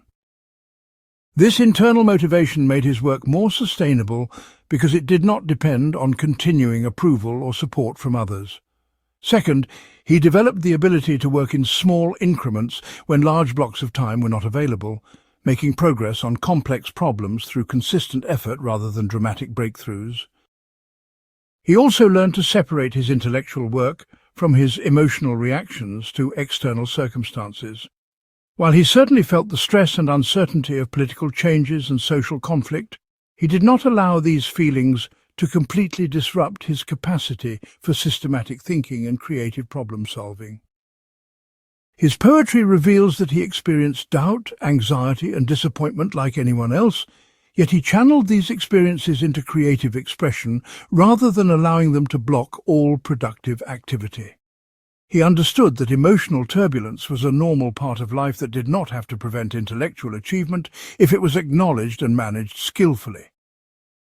Khayyam's productivity also reflected his ability to find intellectual stimulation and creative inspiration in challenging circumstances themselves. His experiences of political uncertainty and social criticism became material for philosophical reflection about fate, fortune, and human agency. His observations of social change and conflict informed his understanding of human nature and the dynamics of power. Rather than seeing difficult circumstances as purely negative obstacles to his work, He learned to extract insights and creative material from whatever situations he encountered. His integration of different types of work also contributed to his sustained productivity because it allowed him to shift between activities when one became blocked or frustrating. When mathematical problems proved intractable, he could turn to astronomical observation or poetic composition. When external pressures made scientific work difficult, he could focus on philosophical reflection and writing. This diversity of projects meant that he was rarely completely stuck and could almost always make progress on something meaningful, even when particular activities were temporarily impossible. For us today, Khayyam's example offers crucial guidance for maintaining productivity in an era of constant change, information overload, and multiple competing demands on our attention. Like him, we often face circumstances that seem to make focused work impossible, whether due to family responsibilities, economic pressures, health challenges, or social and political upheaval. The temptation is either to wait for better conditions before beginning meaningful projects, or to give up on ambitious goals because current circumstances seem too difficult. Khayyam's approach suggests that both responses are unnecessary if we develop appropriate strategies for working effectively under whatever conditions we actually face. Begin by identifying work that is intrinsically meaningful to you rather than depending entirely on external validation or perfect working conditions. When you are genuinely interested in what you are doing, you will find ways to continue even when circumstances are challenging. Develop the ability to work in small increments when large blocks of time are not available, and learn to make progress through consistency rather than waiting for dramatic breakthroughs. Create multiple projects so that you can shift between activities when one becomes blocked or when external circumstances make particular types of work temporarily impossible. Also, learn to separate your capacity for productive work from your emotional reactions to external circumstances. Acknowledge stress, uncertainty, and difficulty without allowing these feelings to completely disrupt your ability to think clearly and act purposefully. Like Khayyam, you can channel challenging experiences into creative material and intellectual insight rather than seeing them as purely negative obstacles. Remember that meaningful work is possible in any circumstances if you develop the right approaches and maintain commitment to what truly matters to you. Part 16.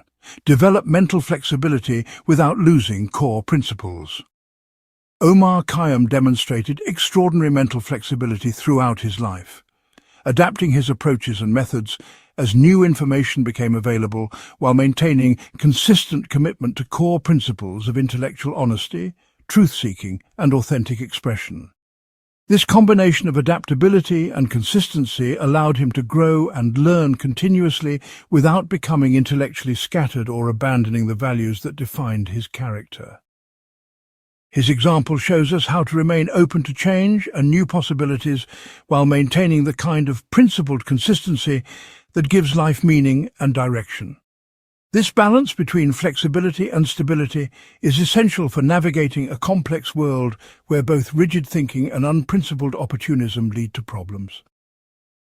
Khayyam's intellectual flexibility was evident in his willingness to revise his methods and conclusions when better evidence or reasoning became available. In his mathematical work, he did not simply defend his first approaches to problems, but continued to refine and improve his methods based on further analysis and experimentation. His geometric solutions to algebraic equations evolved through multiple iterations as he discovered more elegant and effective techniques. Yet this methodological flexibility was grounded in consistent commitment to mathematical rigor and logical coherence that remained constant throughout his career. His astronomical work also reflected this balance between flexibility and consistency. When his observations revealed inaccuracies in existing calendars and astronomical tables, he was willing to abandon established approaches and develop new methods for more accurate calculations. The Jalali calendar that he helped create represented a significant departure from existing timekeeping systems. Yet it was based on the same commitment to observational accuracy and mathematical precision that had always guided his scientific work. He changed his techniques while maintaining his fundamental dedication to truth and precision. In his philosophical and poetic work, Khayyam showed similar flexibility in his willingness to explore different perspectives and to express evolving understanding of complex questions. His poetry reveals someone who continued to think about fundamental questions throughout his life, and who was not afraid to acknowledge uncertainty or to modify his views based on new experiences and insights. Yet certain core commitments remained constant, including his dedication to intellectual honesty, his rejection of dogmatic certainty, and his appreciation for beauty and human connection. These principles provided stability and direction even as his specific views on particular questions continued to develop. Khayyam's flexibility also extended to his response to changing external circumstances. When political conditions changed and his patronage became uncertain, he adapted by finding new sources of support and by adjusting his working methods to fit different situations. When social pressure required him to demonstrate religious orthodoxy, he undertook the pilgrimage to Mecca, while continuing to maintain his authentic philosophical positions in his private work. He learned to navigate social and political constraints skillfully without compromising his core intellectual and ethical commitments. This kind of principled flexibility required considerable self-awareness and emotional maturity. Khayyam had to distinguish clearly between his fundamental values and his particular opinions or methods. Understanding which aspects of his thinking were essential to his identity and which could be modified based on new information or changing circumstances. He had to develop confidence in his core principles while remaining humble about his specific conclusions and approaches. This self-knowledge allowed him to change his mind about particular questions without experiencing identity crisis or losing his sense of direction. Khayyam's mental flexibility was also grounded in his understanding that truth and wisdom are larger than any individual perspective, and that genuine learning requires willingness to be surprised and corrected by reality. He approached each question with serious hypotheses based on his best current understanding, while remaining open to evidence that might require him to revise or abandon those hypotheses. This scientific attitude extended beyond his technical work to his approach to philosophical and personal questions, making him a more effective learner and a more reliable source of insight for others. He understood that mental flexibility serves truth-seeking rather than undermining it when it is properly grounded in consistent principles. For us today, developing this balance between flexibility and consistency is perhaps more challenging than ever, because we live in an era of rapid change that can make principled consistency seem impossible or naive. We are constantly exposed to new information and different perspectives that challenge our existing beliefs and assumptions. The temptation is either to become rigidly attached to our current views to avoid the discomfort of change, or to become so flexible that we lose any sense of stable identity and direction.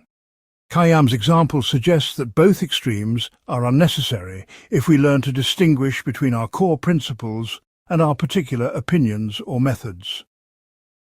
Begin by identifying the fundamental values and commitments that define who you are and what you stand for, distinguishing these from your specific beliefs about particular questions or your preferred methods for achieving your goals. Your core principles might include commitments to honesty, kindness, justice, beauty, or truth-seeking, while your specific opinions about politics, relationships, or career strategies might be more open to revision based on new experience and information. Maintain strong commitment to your fundamental values while remaining flexible about the best ways to express and implement those values in changing circumstances. This approach allows you to grow and adapt continuously while maintaining the kind of principled consistency that gives your life meaning and direction. Also, cultivate what might be called principled open-mindedness, the willingness to consider new ideas and evidence seriously while maintaining clear criteria for evaluation based on your core commitments. Like Khayyam, you can change your mind about particular questions when better evidence becomes available while remaining consistent in your dedication to whatever principles matter most to you. This balance will make you both a more effective learner and a more trustworthy person whose flexibility serves wisdom rather than undermining it. The goal is not to achieve perfect consistency or perfect flexibility, but to develop the kind of principled adaptability that allows continuous growth without loss of identity or direction. Part 17. Create beauty as a response to life's difficulties. Omar Khayyam consistently responded to life's challenges, uncertainties and sorrows by creating works of lasting beauty rather than becoming bitter, cynical or withdrawn from creative engagement with the world. His poetry emerged from direct confrontation with mortality, political upheaval and philosophical doubt, yet these difficult experiences became the raw material for artistic achievement rather than excuses for creative paralysis. His example shows us that creating beauty is not an escape from life's difficulties, but a courageous response to them that can transform suffering into something meaningful and valuable for ourselves and others. This approach to creativity as a form of resilience and resistance offers us essential wisdom for maintaining hope and purpose, even in challenging times. Khayyam's most famous poetry directly addresses themes of mortality, uncertainty and loss, yet these verses are celebrated for their beauty rather than remembered for their darkness. When he wrote about the brevity of life and the inevitability of death, he created images and metaphors that transformed these stark realities into sources of poetic beauty and philosophical insight. His meditation on transience became celebration of the present moment, and his acknowledgement of uncertainty became invitation to appreciate whatever beauty and meaning were available in immediate experience. Rather than being defeated by life's difficulties, he used them as inspiration for creative work that continues to move and inspire readers centuries later. This creative response to difficulty was not superficial optimism or denial of genuine problems, but honest engagement with challenging realities through the lens of artistic imagination. Khayyam did not pretend that life was easy or that all problems could be solved, yet he refused to let difficulty have the final word in his experience. By creating beauty in response to suffering, he demonstrated that human consciousness has the remarkable capacity to transform even negative experiences into something valuable and meaningful. His poetry shows us that creativity can be a form of spiritual alchemy that transmutes the lead of difficult experience into the gold of artistic insight and emotional wisdom. Khayyam's mathematical and scientific work also reflected this same creative response to difficulty and uncertainty. When existing methods for solving cubic equations proved inadequate, he did not simply accept these limitations, but invented new geometric approaches that opened up previously impossible solutions. When calendar systems were revealed to be inaccurate, he contributed to creating a more beautiful and precise way of measuring time that reflected deeper understanding of cosmic patterns. His technical work was driven by the same creative impulse that motivated his poetry, the desire to bring order, beauty and meaning to areas of experience that had previously been chaotic or incomprehensible. This approach to creativity required considerable emotional courage because it meant engaging directly with difficult experiences rather than avoiding or suppressing them. Khayyam had to feel fully the reality of mortality, uncertainty and loss before he could transform these experiences into beautiful artistic expressions. He had to confront his own doubts and fears honestly before he could create poetry that spoke authentically to the doubts and fears of others. This emotional honesty gave his creative work depth and authenticity that would not have been possible if he had tried to create beauty without acknowledging darkness. Khayyam understood that creating beauty is not a selfish or frivolous activity, but a contribution to the collective human effort to find meaning and hope in the face of inevitable difficulty. His poetry provided consolation and inspiration for countless readers who faced their own struggles with mortality, uncertainty and loss. His mathematical and scientific discoveries contributed to human knowledge in ways that enhanced our understanding of the beautiful patterns underlying physical reality. By responding to his own difficulties through creative work, he created resources that helped others respond more skillfully to their own challenges. This creative approach to difficulty also served as a form of personal resilience that helped Khayyam maintain hope and purpose even during the most challenging periods of his life. When external circumstances were difficult and the future was uncertain, he could still find meaning and satisfaction in the process of creating something beautiful and truthful. His creative work provided a sense of purpose that was not dependent on external validation or favourable circumstances, but emerged from his own capacity to respond imaginatively to whatever life presented. This internal source of meaning made him less vulnerable to the inevitable ups and downs of external fortune. For us today, Khayyam's example offers essential guidance for maintaining creativity and hope in an era that often seems overwhelming with problems and challenges. We are constantly confronted with news of suffering, injustice, environmental destruction and social conflict that can easily lead to despair or cynical withdrawal from engagement with the world. The temptation is either to become paralyzed by the magnitude of problems we cannot solve, or to distract ourselves with entertainment and consumption that helps us avoid thinking about difficult realities.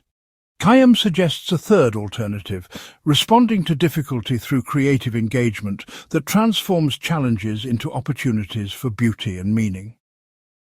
This does not mean ignoring genuine problems or pretending that creativity alone can solve all difficulties. Rather, it means using your creative capacities to respond to whatever challenges you face in ways that contribute something valuable to the world. Whether through artistic expression, innovative problem-solving, creative approaches to relationships, or imaginative ways of understanding complex issues, you can follow Khayyam's example by making beauty and meaning in response to difficulty. This creative response serves both your own resilience and the broader human community that benefits from whatever beauty and insight you are able to contribute. Begin by identifying the difficulties and challenges in your own life that might become raw material for creative work, rather than sources of paralysis or despair. Consider how your struggles with relationships, work, health or meaning might inform artistic expression, innovative solutions or deeper understanding that could be valuable for others facing similar challenges. Like Khayyam, you can transform your own difficult experiences into sources of beauty and wisdom that contribute to the ongoing human conversation about how to live well in a challenging world. This creative response to difficulty is not escape from reality, but deeper engagement with reality that discovers possibilities for meaning and beauty, even in the most challenging circumstances. Part 18. Practice effective time management across multiple projects. Omar Khayyam's remarkable productivity across mathematics, astronomy, philosophy and poetry required sophisticated time management skills that allowed him to make significant progress on multiple complex projects simultaneously while maintaining quality and avoiding burnout. His ability to balance different types of intellectual work and to coordinate projects with different timescales and requirements offers us valuable lessons for managing our own complex professional and personal commitments.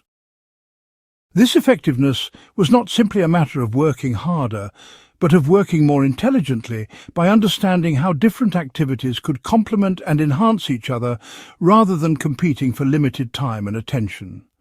His approach shows us how to achieve depth in multiple areas without sacrificing excellence or becoming scattered and superficial. Khayyam's work as a mathematician required sustained concentration on abstract problems that often took months or years to solve completely. His geometric approach to cubic equations involved developing entirely new methods that required extensive experimentation and refinement before they could be considered complete. At the same time, his astronomical work demanded regular observations over long periods and careful calculations that had to be coordinated with specific celestial events and seasonal cycles.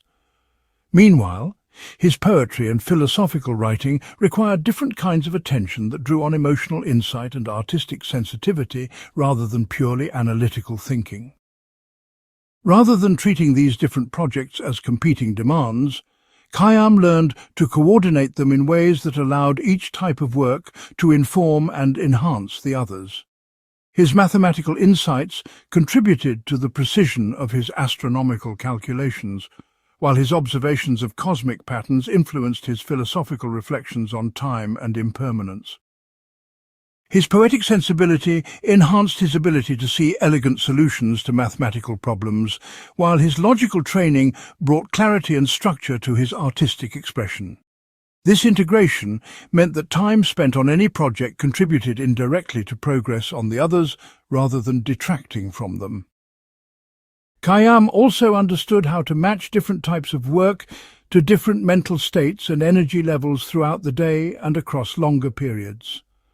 Complex mathematical calculations required peak mental energy and sustained concentration that might be best scheduled for morning hours when his mind was fresh. Astronomical observations required specific timing based on celestial cycles and might need to be conducted at night or during particular seasons. Poetic composition might emerge more naturally during reflective periods when he was not engaged in analytical work but was processing his experiences and insights more intuitively. This sophisticated approach to time management also involved understanding how to maintain momentum on long-term projects while leaving time for creative insights and unexpected opportunities. Mathematical and astronomical research often involved extended periods of systematic work, interrupted by sudden breakthroughs that required intense focus for days or weeks. Khayyam learned to structure his schedule flexibly enough to take advantage of these creative surges, while maintaining steady progress on routine aspects of his research. He understood that creativity and productivity have natural rhythms that are more effective when honoured rather than forced into rigid schedules.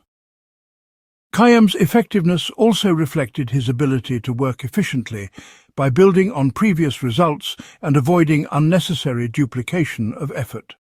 His mathematical discoveries informed his astronomical calculations, reducing the time needed to develop new computational methods.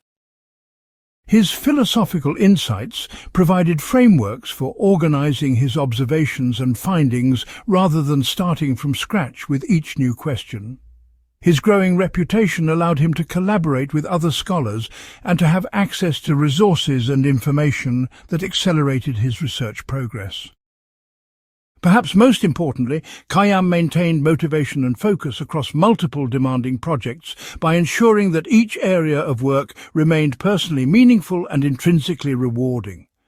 He was not simply trying to impress others or to accumulate external achievements, but was genuinely fascinated by the questions he was exploring and energized by the process of discovery itself.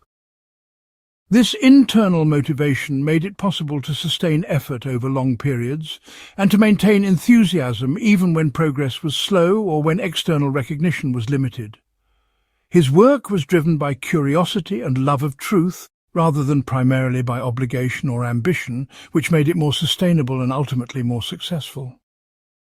For us today, Khayyam's approach to managing multiple projects offers essential guidance for navigating professional and personal lives that often involve competing demands and complex commitments.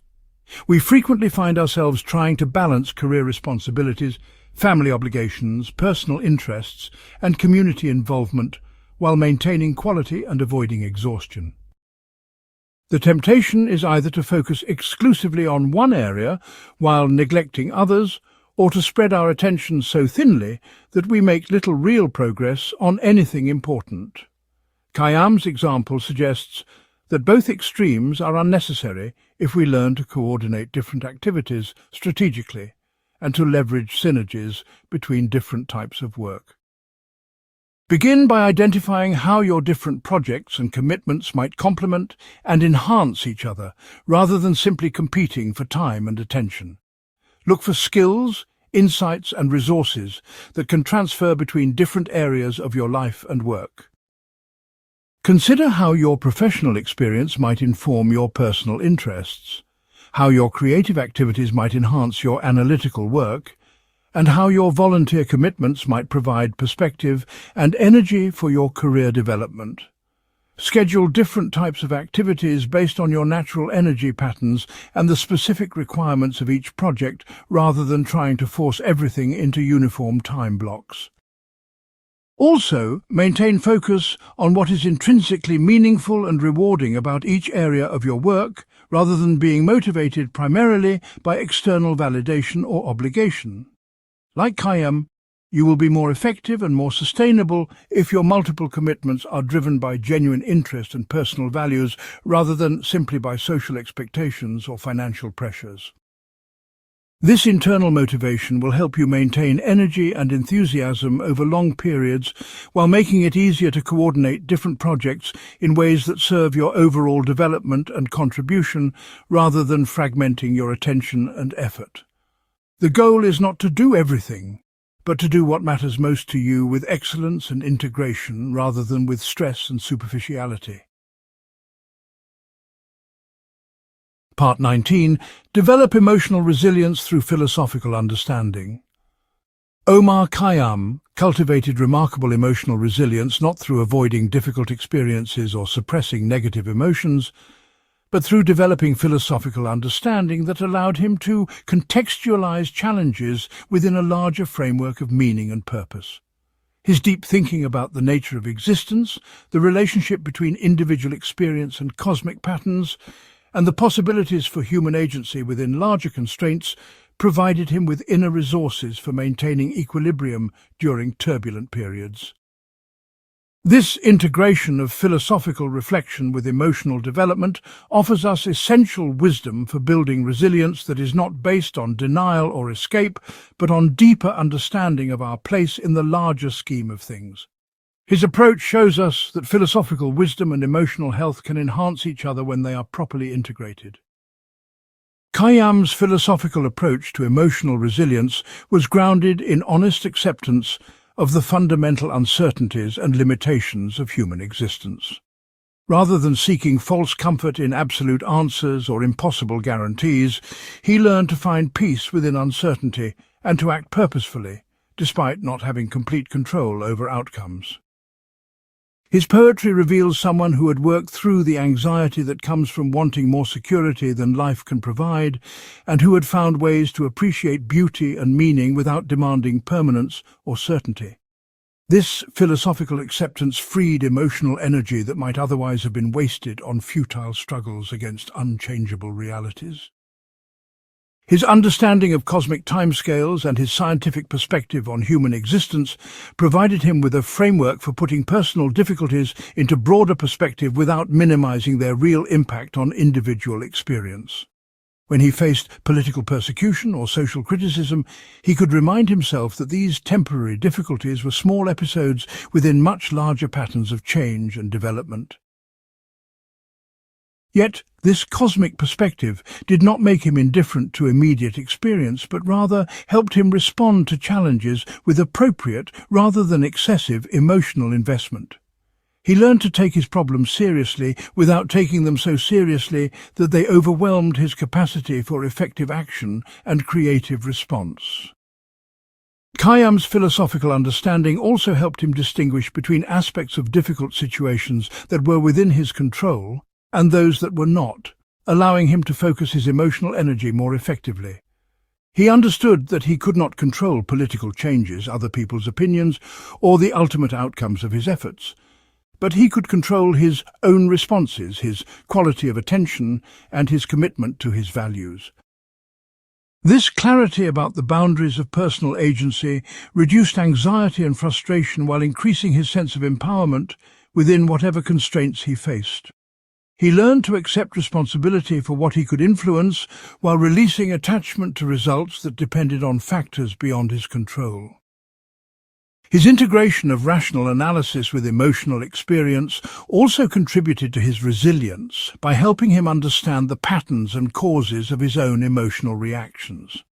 Rather than being overwhelmed by feelings of anxiety, sadness, or anger, He learned to observe these emotions with curiosity and to understand them as natural responses to particular circumstances that contained valuable information about his needs and values. This philosophical approach to emotions allowed him to learn from difficult feelings without being controlled by them, and to respond to challenging situations with greater wisdom and effectiveness. He understood that emotions were temporary experiences that could be acknowledged and honored without necessarily determining his choices and actions. Khayyam's resilience was also enhanced by his ability to find meaning and purpose in the process of seeking truth and creating beauty, regardless of external circumstances. Even when his political situation was uncertain and his social acceptance was limited, he could still find deep satisfaction in mathematical discovery, astronomical observation, and poetic creation. These activities provided a source of meaning that was not dependent on external validation or favorable circumstances, but emerged from his own capacity to engage meaningfully with questions and challenges that mattered to him. This internal source of purpose made him less vulnerable to the inevitable fluctuations of external fortune and social approval. His philosophical understanding of mortality also contributed to his emotional resilience by helping him maintain perspective on both positive and negative experiences. Knowing that all experiences were temporary helped him appreciate good times more fully without clinging to them desperately, and endure difficult times more patiently without assuming they would last forever. His acceptance of impermanence paradoxically provided stability by freeing him from the exhausting effort to make temporary things permanent, or to avoid all sources of change and challenge.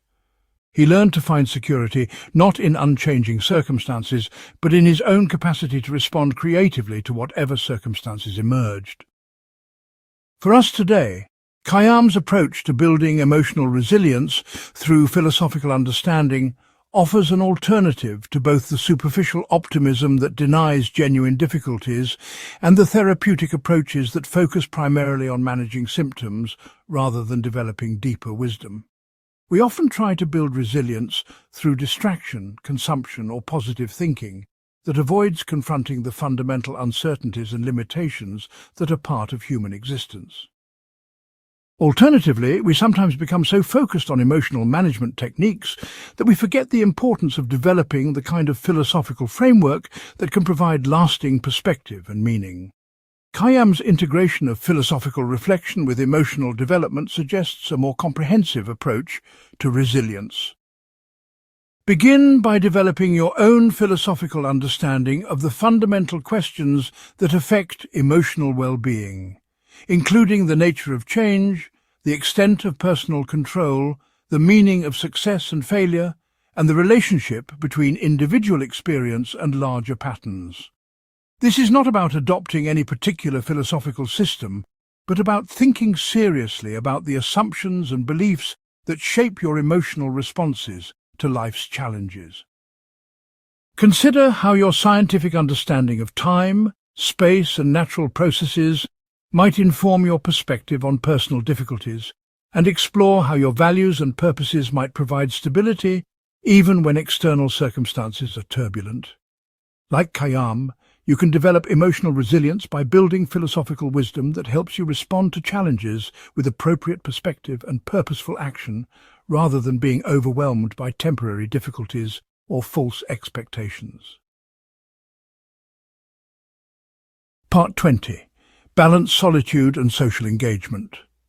Omar Khayyam masterfully navigated the tension between the need for solitude that deep intellectual work requires and the importance of social engagement that keeps thinking grounded in human reality and provides opportunities for learning and contribution. Throughout his life, he alternated between periods of intensive private study and reflection and times of active participation in court life, academic collaboration, and social relationships. This balance allowed him to develop original insights through solitary contemplation, while also testing and refining those insights through interaction with others who could challenge, support, and extend his thinking.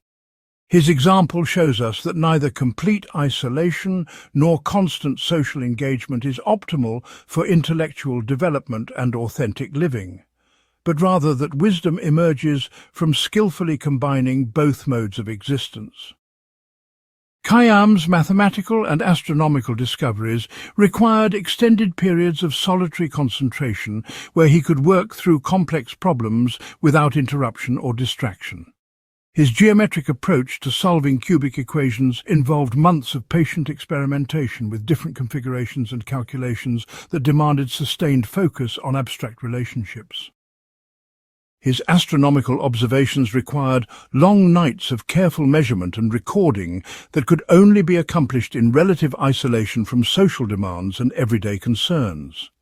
These solitary periods were not escapes from human connection, but essential foundations for work that would ultimately benefit others through improved mathematical methods and more accurate timekeeping. Yet Khayyam also understood that purely solitary intellectual work could become sterile and disconnected from the human concerns that give knowledge its meaning and purpose. His involvement in court life and his collaboration with other scholars on calendar reform provided opportunities to test his theoretical insights against practical applications and real-world needs. His conversations with students and colleagues challenged him to explain his ideas clearly and to consider perspectives he might have missed in solitary reflection. These social interactions did not distract from his intellectual work, but enhanced it by providing feedback, motivation, and broader context that made his discoveries more robust and more useful.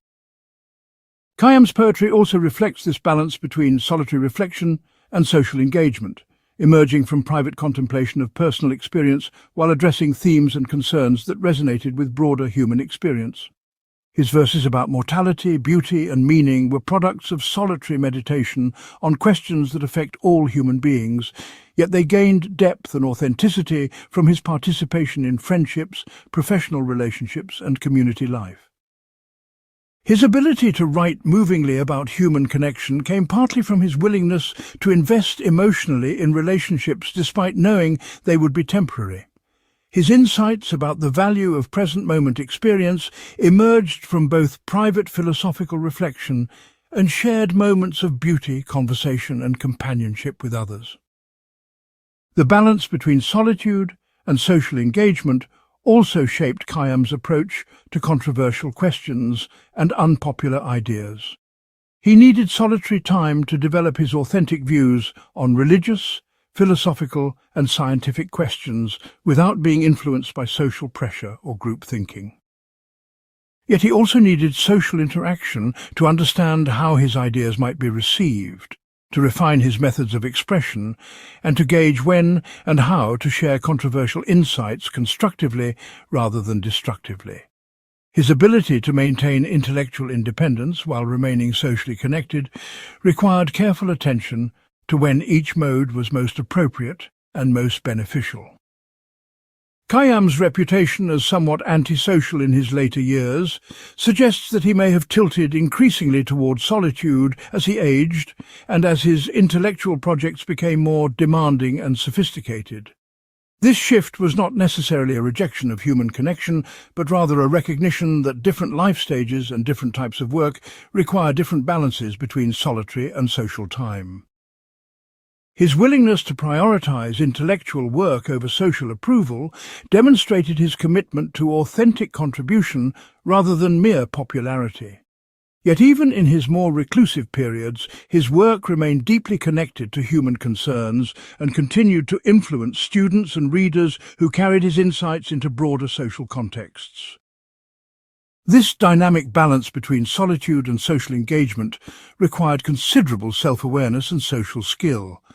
Khayyam had to understand his own rhythms and needs for different types of time and interaction, recognizing when he needed to withdraw for concentrated work and when he needed to engage with others for feedback, inspiration, and practical application of his insights. He had to develop the ability to transition smoothly between solitary and social modes without becoming either completely isolated or constantly dependent on external stimulation and validation. He also had to learn to maintain meaningful relationships despite irregular patterns of availability and to contribute to social context without compromising his intellectual integrity or authentic perspective.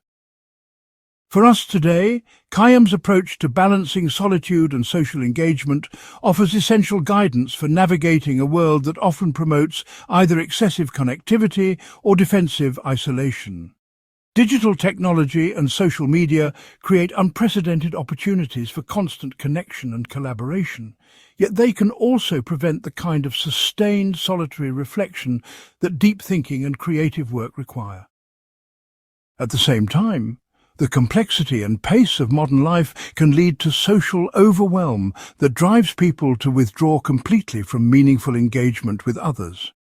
Khayyam's example suggests that both extremes undermine our potential for authentic contribution and genuine fulfillment.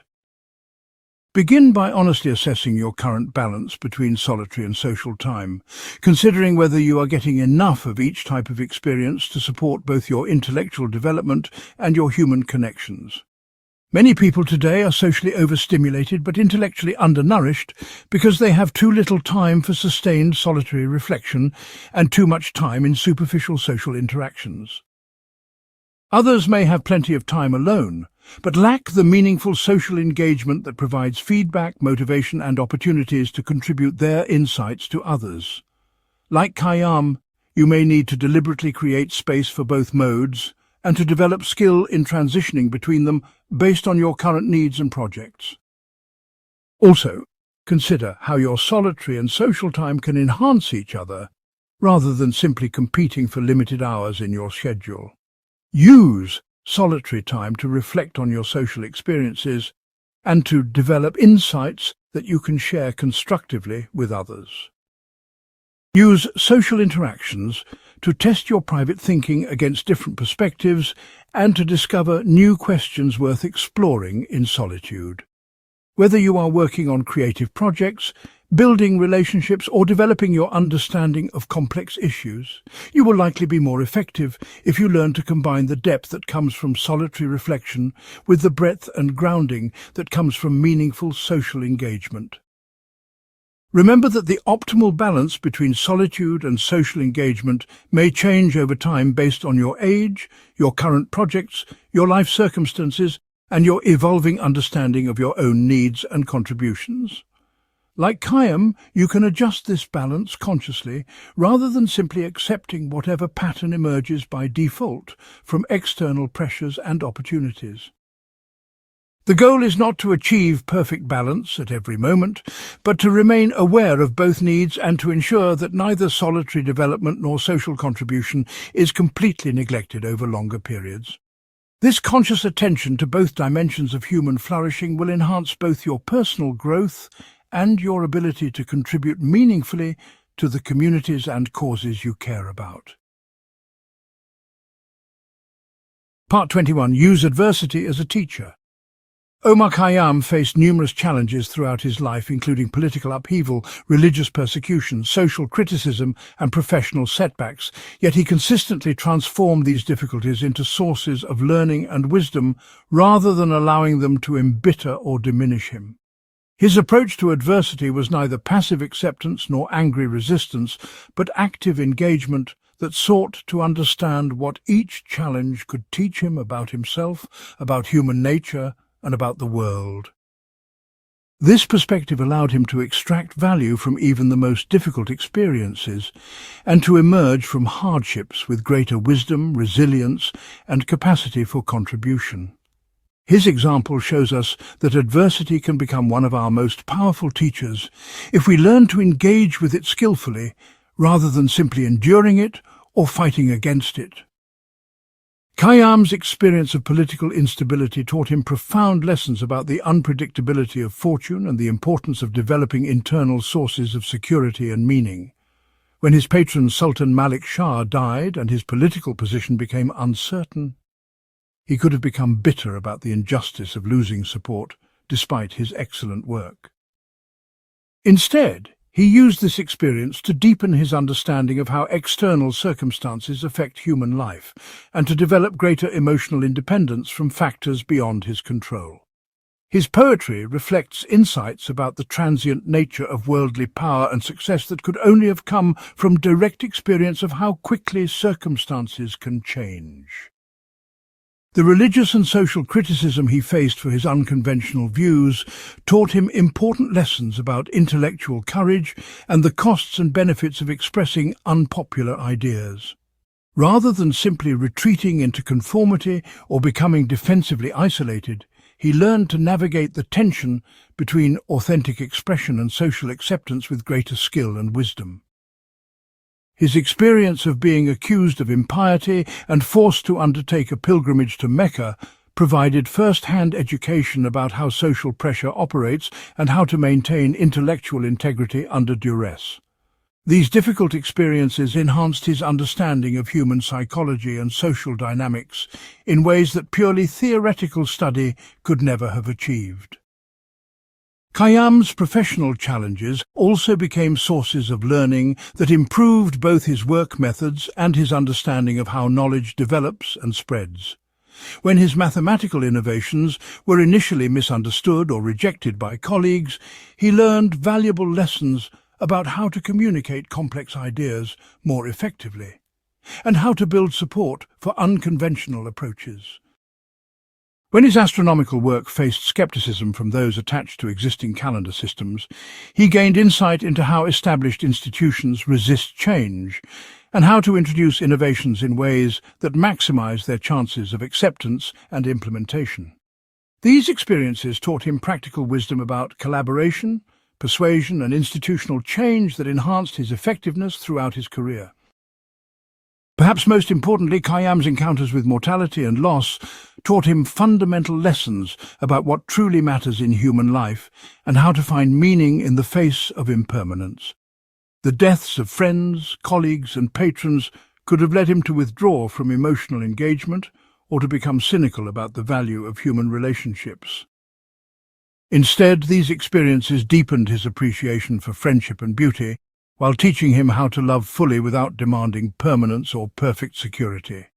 His poetry about mortality reflects wisdom that could only have emerged from direct confrontation with loss and the grief that accompanies deep caring. Khayyam's approach to learning from adversity involved several key principles that made his difficulties genuinely educational rather than simply destructive. First, he maintained curiosity about what each challenge might teach him, rather than focusing exclusively on how to escape or overcome it as quickly as possible.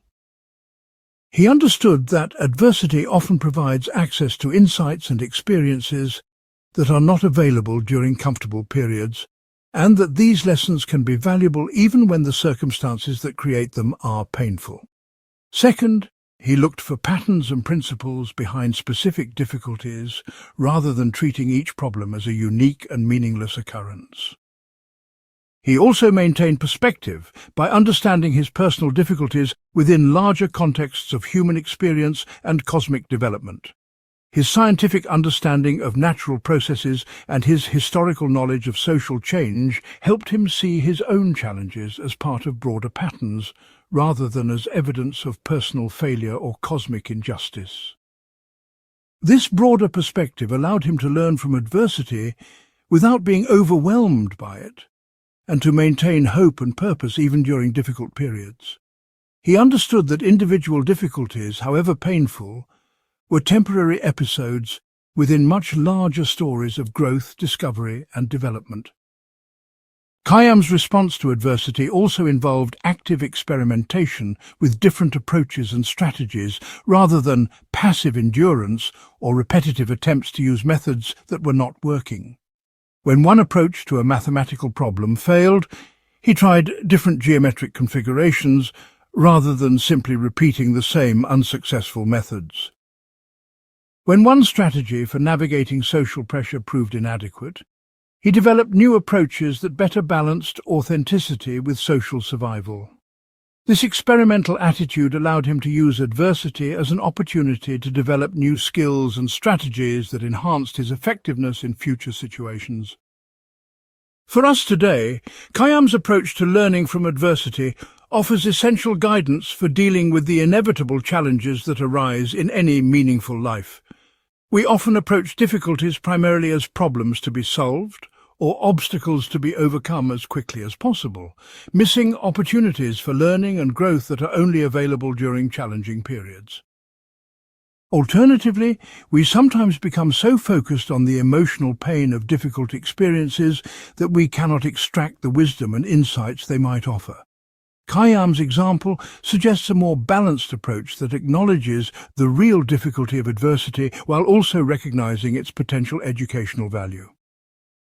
When you encounter significant challenges, begin by asking what these experiences might teach you about yourself, about others, and about how the world works. Consider what insights about human nature, social dynamics, or practical problem-solving might be available to you through direct experience of difficulty that would be hard to learn through reading or theoretical study alone. Look for patterns and principles behind specific problems that might apply to other situations and relationships you encounter.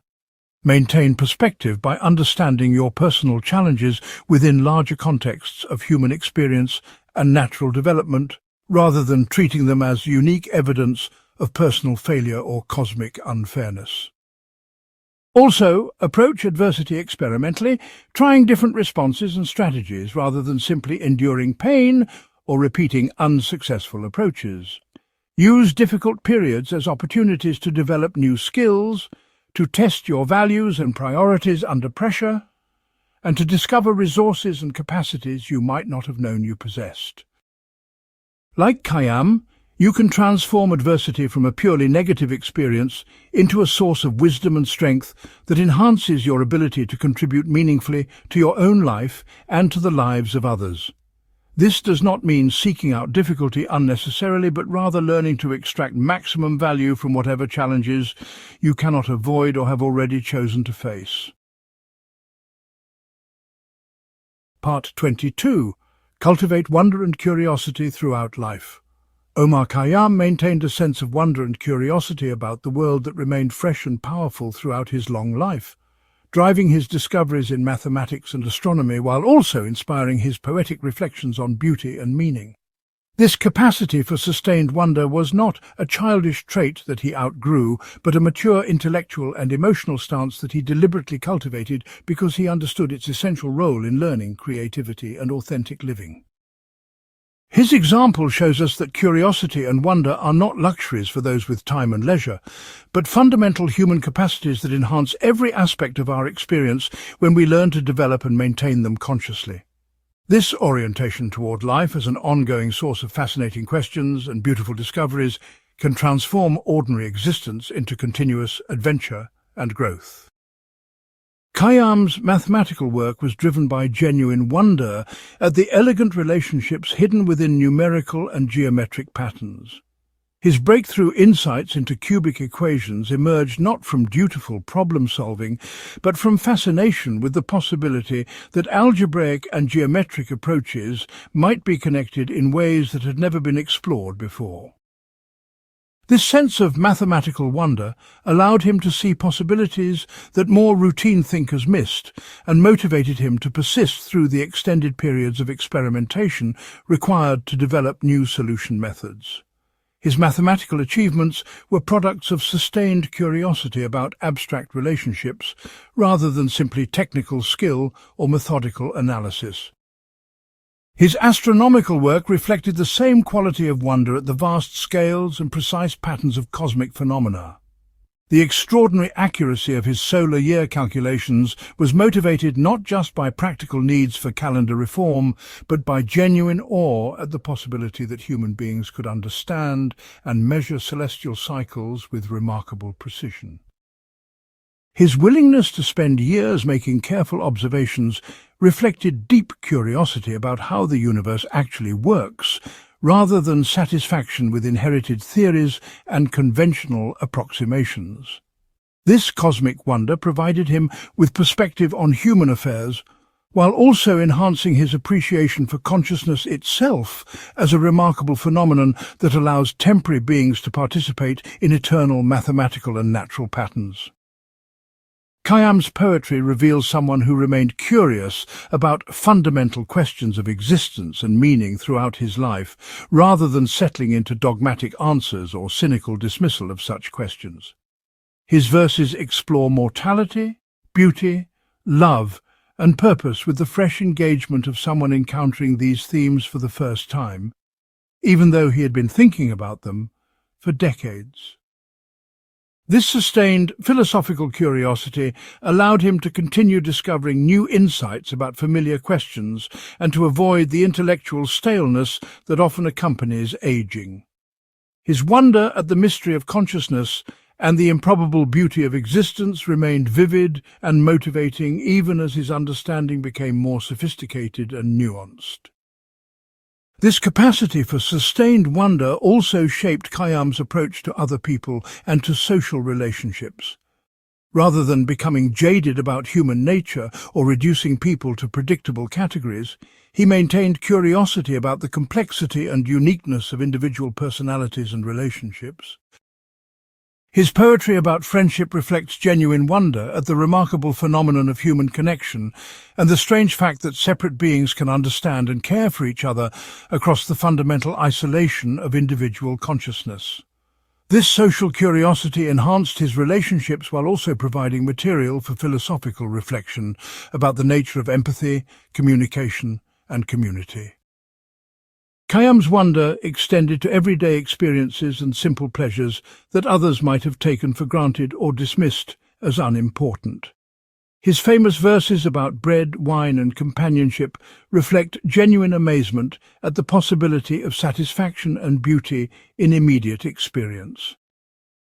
He found sources of wonder in seasonal changes, in the play of light and shadow, in the taste of food and the sound of music, approaching these familiar experiences with the fresh appreciation of someone discovering them for the first time.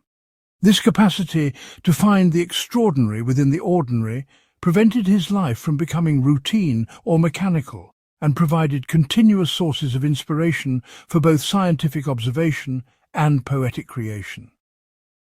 The cultivation of wonder and curiosity required deliberate attention and practice because the pressures of daily life and the accumulation of experience can easily diminish our capacity for fresh engagement with the world. Khayyam understood that wonder is not simply a natural response that happens automatically, but a way of attending to experience that must be consciously maintained and renewed. He approached familiar phenomena with deliberate freshness and looked for aspects of well-known experiences that he had not previously noticed or understood. This practice of renewed attention allowed him to continue learning and discovering throughout his life, rather than becoming trapped in habitual ways of seeing and thinking. Khayyam's approach to cultivating wonder also involved maintaining what might be called productive ignorance, the conscious awareness of how much he did not know and how many questions remained unexplored. Rather than being discouraged by the vastness of what he did not understand, he found this ignorance exciting, because it represented unlimited opportunities for future discovery and learning. His recognition of the limits of human knowledge enhanced, rather than diminished, his motivation to push those limits further through careful observation, rigorous analysis, and creative synthesis. This comfortable relationship with uncertainty and ignorance allowed him to remain curious about questions that had no immediate answers, and to find joy in the process of inquiry itself, rather than only in the achievement of final conclusions. For us today, Khayyam's approach to cultivating wonder and curiosity offers essential guidance for maintaining intellectual vitality and emotional richness throughout our lives. We often assume that curiosity and wonder are natural childhood traits that inevitably fade as we gain experience and knowledge about how the world works.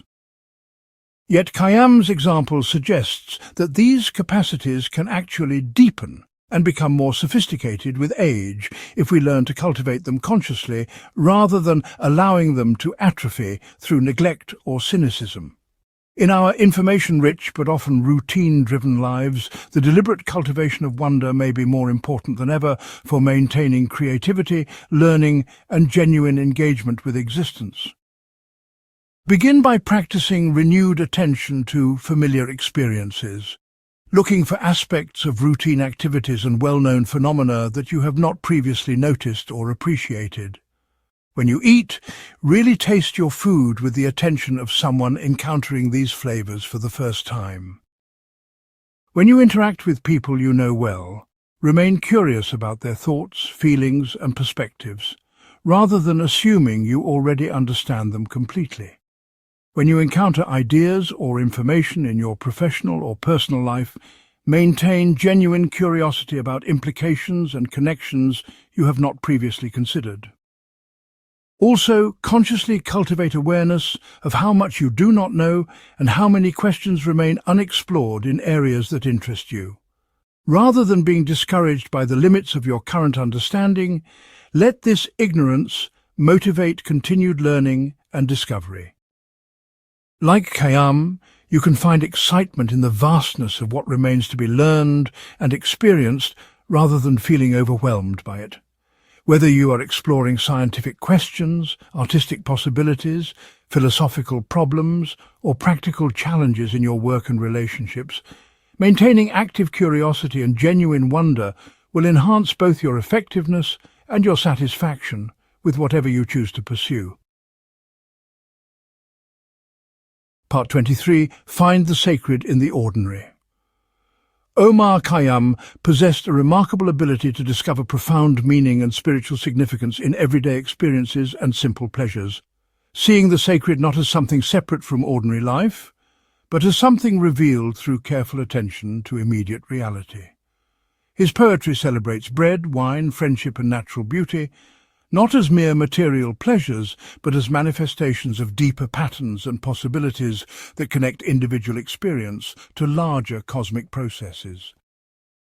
This capacity to find the sacred in the ordinary allowed him to live with a sense of reverence and gratitude, even during difficult periods, and provided him with a source of meaning that was not dependent on special circumstances or extraordinary achievements.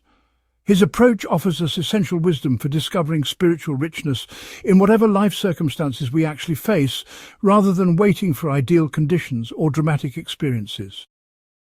Khayyam's scientific work was itself a form of spiritual practice that revealed sacred patterns within natural phenomena. His mathematical discoveries showed him that abstract relationships of extraordinary beauty and elegance underlie even the most practical calculations and measurements. His astronomical observations revealed cosmic cycles and celestial mechanics that operate with precision and grandeur far beyond human comprehension, yet remain accessible to careful human investigation. For Khayyam, studying mathematics and astronomy was not merely technical work, but a way of participating in eternal truths, and of experiencing the remarkable fact that human consciousness can understand something about the fundamental structures of reality. His poetry reveals someone who found spiritual significance in the most basic aspects of human experience, including eating, drinking, conversation, and the observation of natural beauty. When he wrote about sharing bread and wine with friends, he was not simply celebrating sensual pleasure, but recognizing these activities as expressions of the fundamental human capacity for appreciation, connection, and presence. His verses about flowers blooming and fading reflect understanding that temporary beauty participates in larger cycles of growth, death, and renewal that reveal something essential about the nature of existence itself. Through careful attention to immediate experience, he discovered that ordinary moments contain depths of meaning that are easily missed when we approach them routinely or superficially.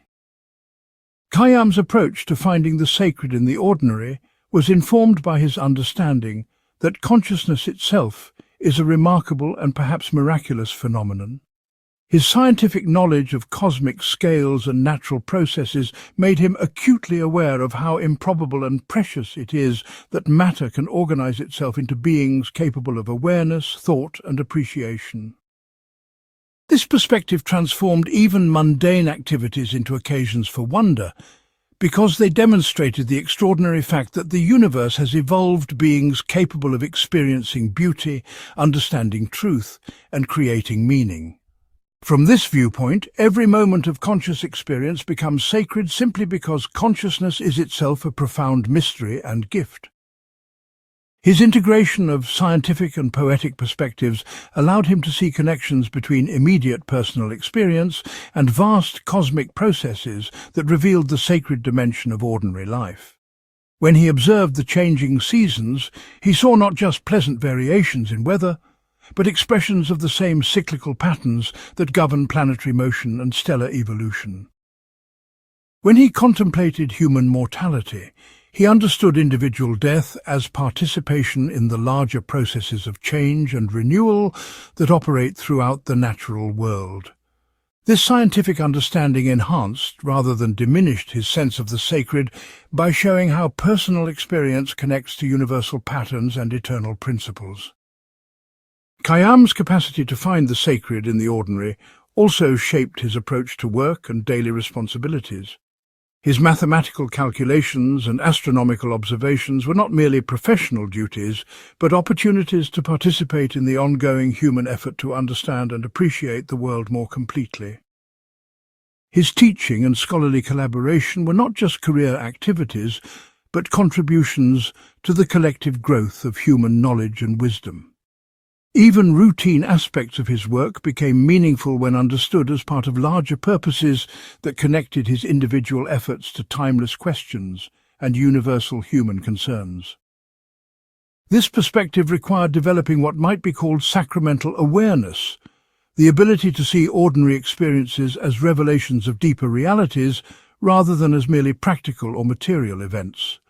Khayyam learned to approach familiar activities with the kind of attention and reverence that others might reserve for explicitly religious or spiritual practices. He understood that the sacred is not limited to special locations, times or activities, but can be discovered anywhere when we learn to see clearly and to appreciate fully what is actually present in each moment. This democratization of the sacred made spiritual experience available continuously, rather than only during occasional peak moments or special circumstances. Khayyam's approach also involved recognizing the sacred dimension of relationship and community, rather than treating spiritual experience as purely individual or private.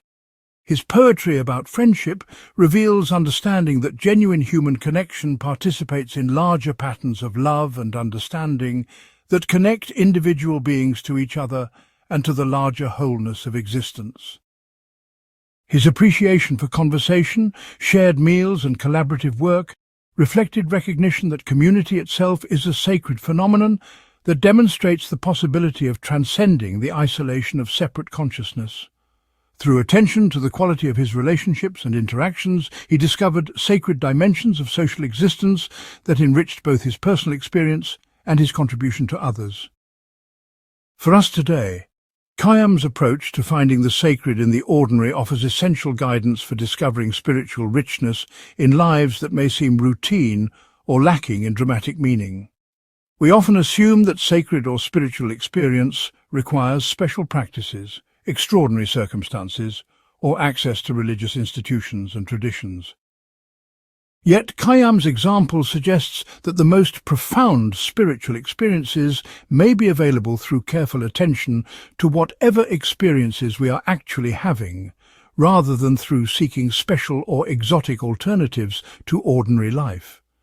This perspective can transform daily existence from mechanical routine into continuous opportunity for wonder, gratitude, and meaningful engagement with reality. Begin by practicing deeper attention to routine activities and familiar experiences, looking for aspects of beauty, meaning and mystery that you may have been overlooking. When you eat, consider the remarkable processes that brought food from soil and sunlight to your table, and the extraordinary fact that your body can transform this food into energy and consciousness. When you interact with other people, pay attention to the mystery of communication and connection across the fundamental separateness of individual minds. When you work on projects or solve problems, consider how your individual efforts participate in larger human endeavors to understand, create, and improve the world. Also cultivate awareness of how your personal experience connects to larger patterns and processes that operate throughout the natural and human worlds. Like Khayyam, You can use scientific understanding to enhance rather than diminish your sense of the sacred by recognizing how individual consciousness participates in cosmic evolution and how personal choices contribute to the ongoing development of human knowledge and community.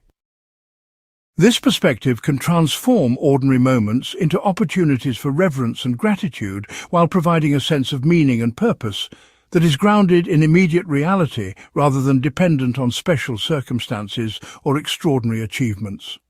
The goal is not to escape ordinary life, but to discover the extraordinary depth and richness that are available within whatever circumstances you actually face. Part 24. Develop patience with long-term goals.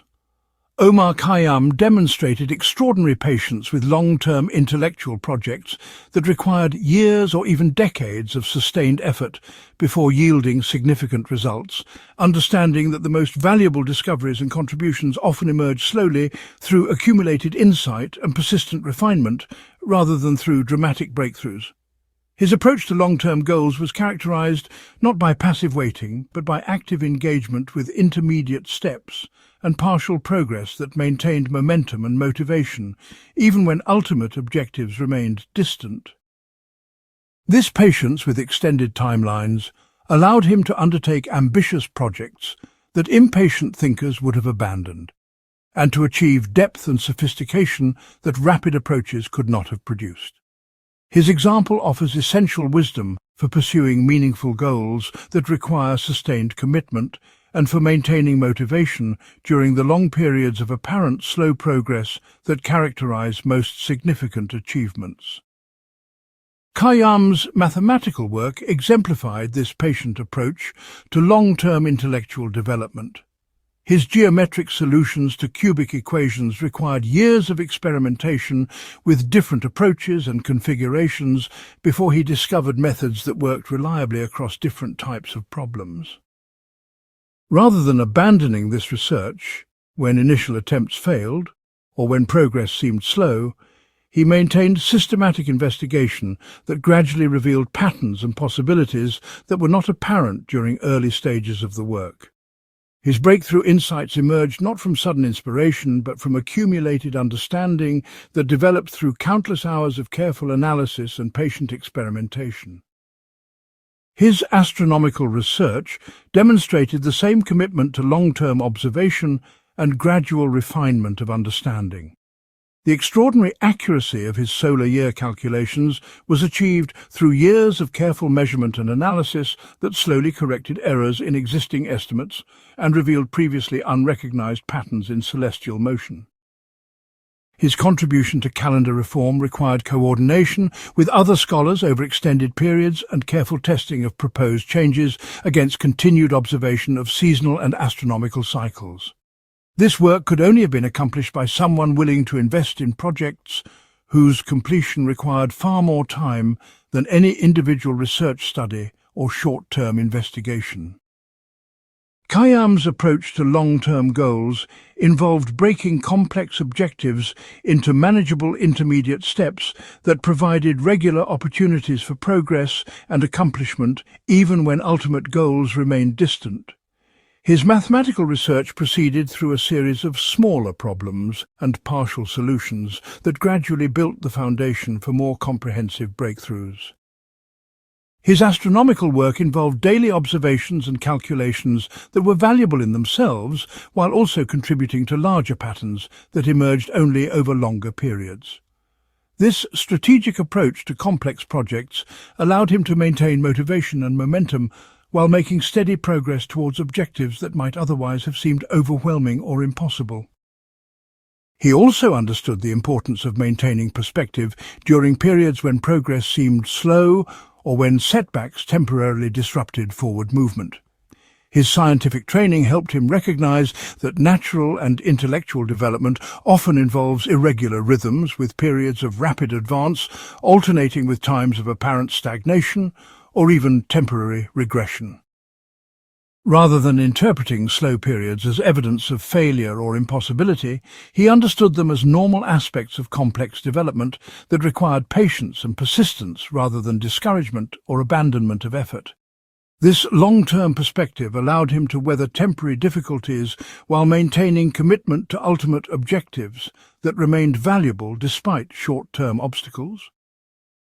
Khayyam's patience with long-term goals was also supported by his ability to find intrinsic satisfaction in the process of working toward objectives, rather than depending entirely on the achievement of final results for motivation and meaning. His mathematical research was driven by genuine fascination with abstract relationships and problem-solving processes that made the work rewarding, even when specific problems remained unsolved. His astronomical observations provided daily opportunities for wonder and discovery that enriched his experience regardless of their contribution to larger theoretical understanding. This intrinsic motivation made long-term commitment sustainable, because it did not depend entirely on external validation or dramatic achievement, but emerged from authentic engagement with questions and activities that were meaningful in themselves.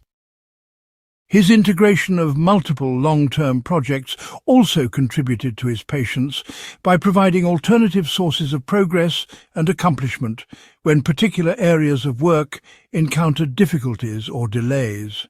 When mathematical problems proved intractable, he could shift attention to astronomical observation or poetic composition where progress might be more immediately available. When external circumstances made scientific work difficult, he could focus on philosophical reflection and writing that advanced his understanding in different but related areas. This diversity of long-term commitments meant that he was rarely completely stuck, and could almost always find meaningful work to pursue even when specific projects were temporarily blocked. Khayyam's approach to long-term goals also involved realistic assessment of what could be accomplished within the constraints of human lifespan and available resources. He understood that individual achievements, however significant, were necessarily limited, and that the most important work often required contributions from multiple generations of scholars and practitioners. This perspective allowed him to focus on making the best possible contribution within his own lifetime, while accepting that ultimate completion of larger projects would require the efforts of others working over extended periods. Rather than being discouraged by the limitations of individual achievement, he found meaning in participating in collective endeavors that transcended any single person's capabilities or lifespan. For us today, Khayyam's approach to developing patience with long-term goals offers essential guidance for pursuing ambitious objectives in an era that often emphasizes immediate results and rapid achievement. We live in a culture that frequently promotes unrealistic expectations about how quickly significant changes and accomplishments can be achieved, leading to premature abandonment of valuable projects when initial progress seems slow. Social media and digital technology provide constant examples of apparent rapid success that can make normal timelines for substantial achievement seem unacceptably slow. Khayyam's example reminds us that the most meaningful and lasting accomplishments often require extended commitment and patient development over years or decades rather than dramatic breakthroughs achieved quickly. Begin by identifying goals and projects that are genuinely important to you and that are likely to require extended effort over months, years, or even decades to complete successfully. These might include professional objectives like developing expertise in complex fields, creative goals like writing books or creating artistic works, personal development aims like building deep relationships or developing wisdom and character, or contribution goals like advancing causes you care about or solving problems that affect your community. For each long-term goal, develop strategies for breaking the overall objective into smaller intermediate steps that provide regular opportunities for progress and accomplishment while maintaining connection to larger purposes. Create ways to measure and celebrate incremental advances that maintain motivation during extended periods when ultimate objectives remain distant. Also, cultivate intrinsic motivation for the processes involved in pursuing your long-term goals rather than depending entirely on external validation or final achievement for satisfaction and meaning. Like Khayyam, Find genuine interest and engagement in the daily activities required to advance your projects, and develop appreciation for the learning and growth that occur during extended pursuit of ambitious objectives.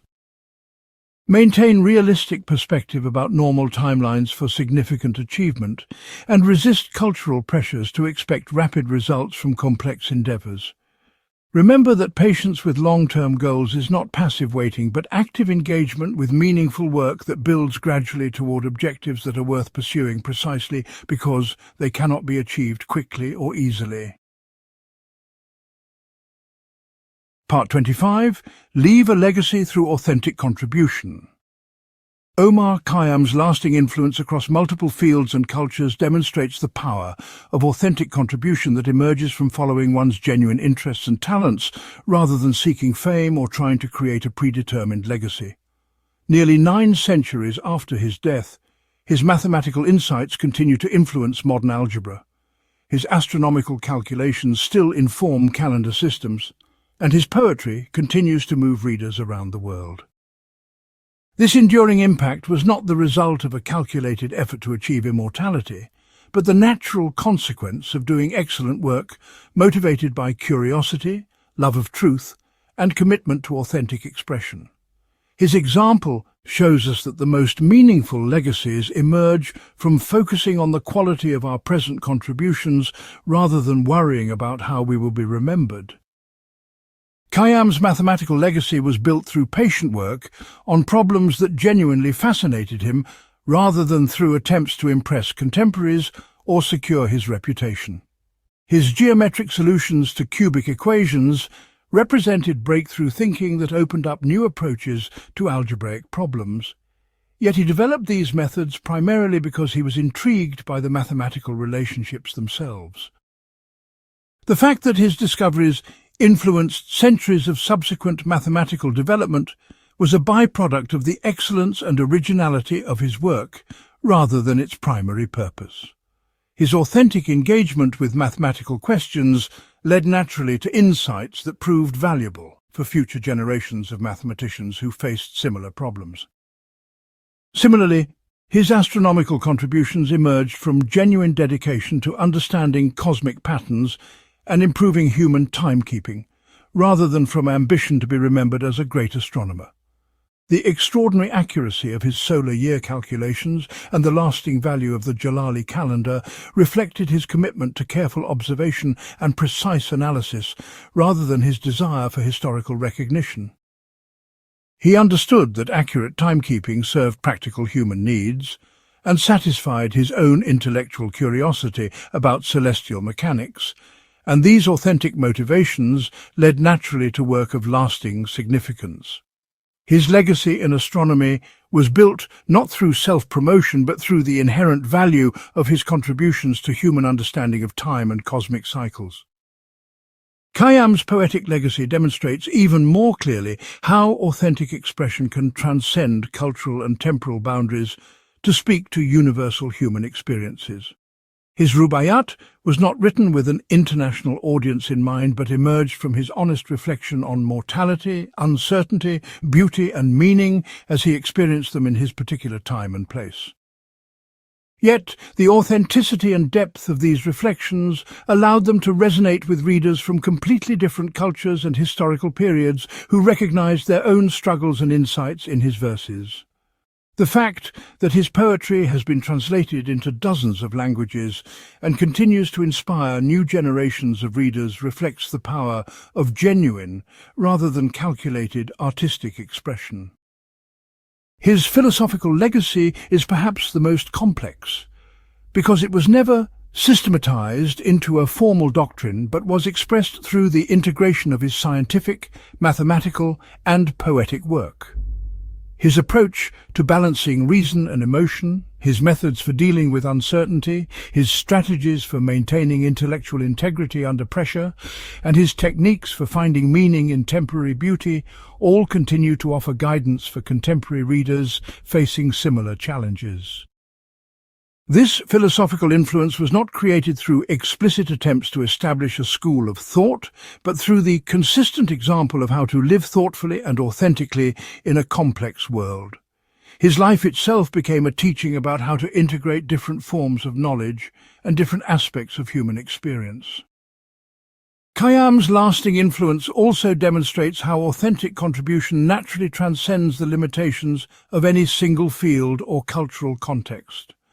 Because his work emerged from genuine engagement with fundamental questions about mathematics, time, meaning and beauty, it proved relevant to people working in different disciplines and living in different societies.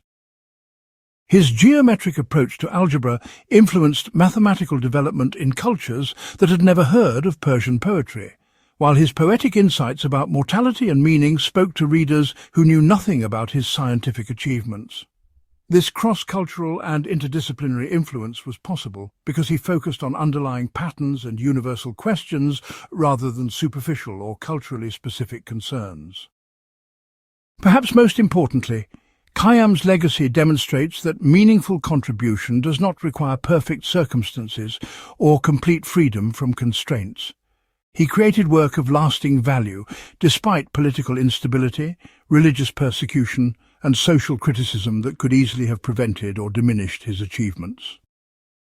His example shows that authentic contribution is possible in any circumstances when it is motivated by genuine commitment to truth, beauty, and human understanding, rather than by external validation or ideal working conditions. The quality and lasting impact of his work emerged from the depth of his engagement with questions that mattered to him rather than from favourable external circumstances.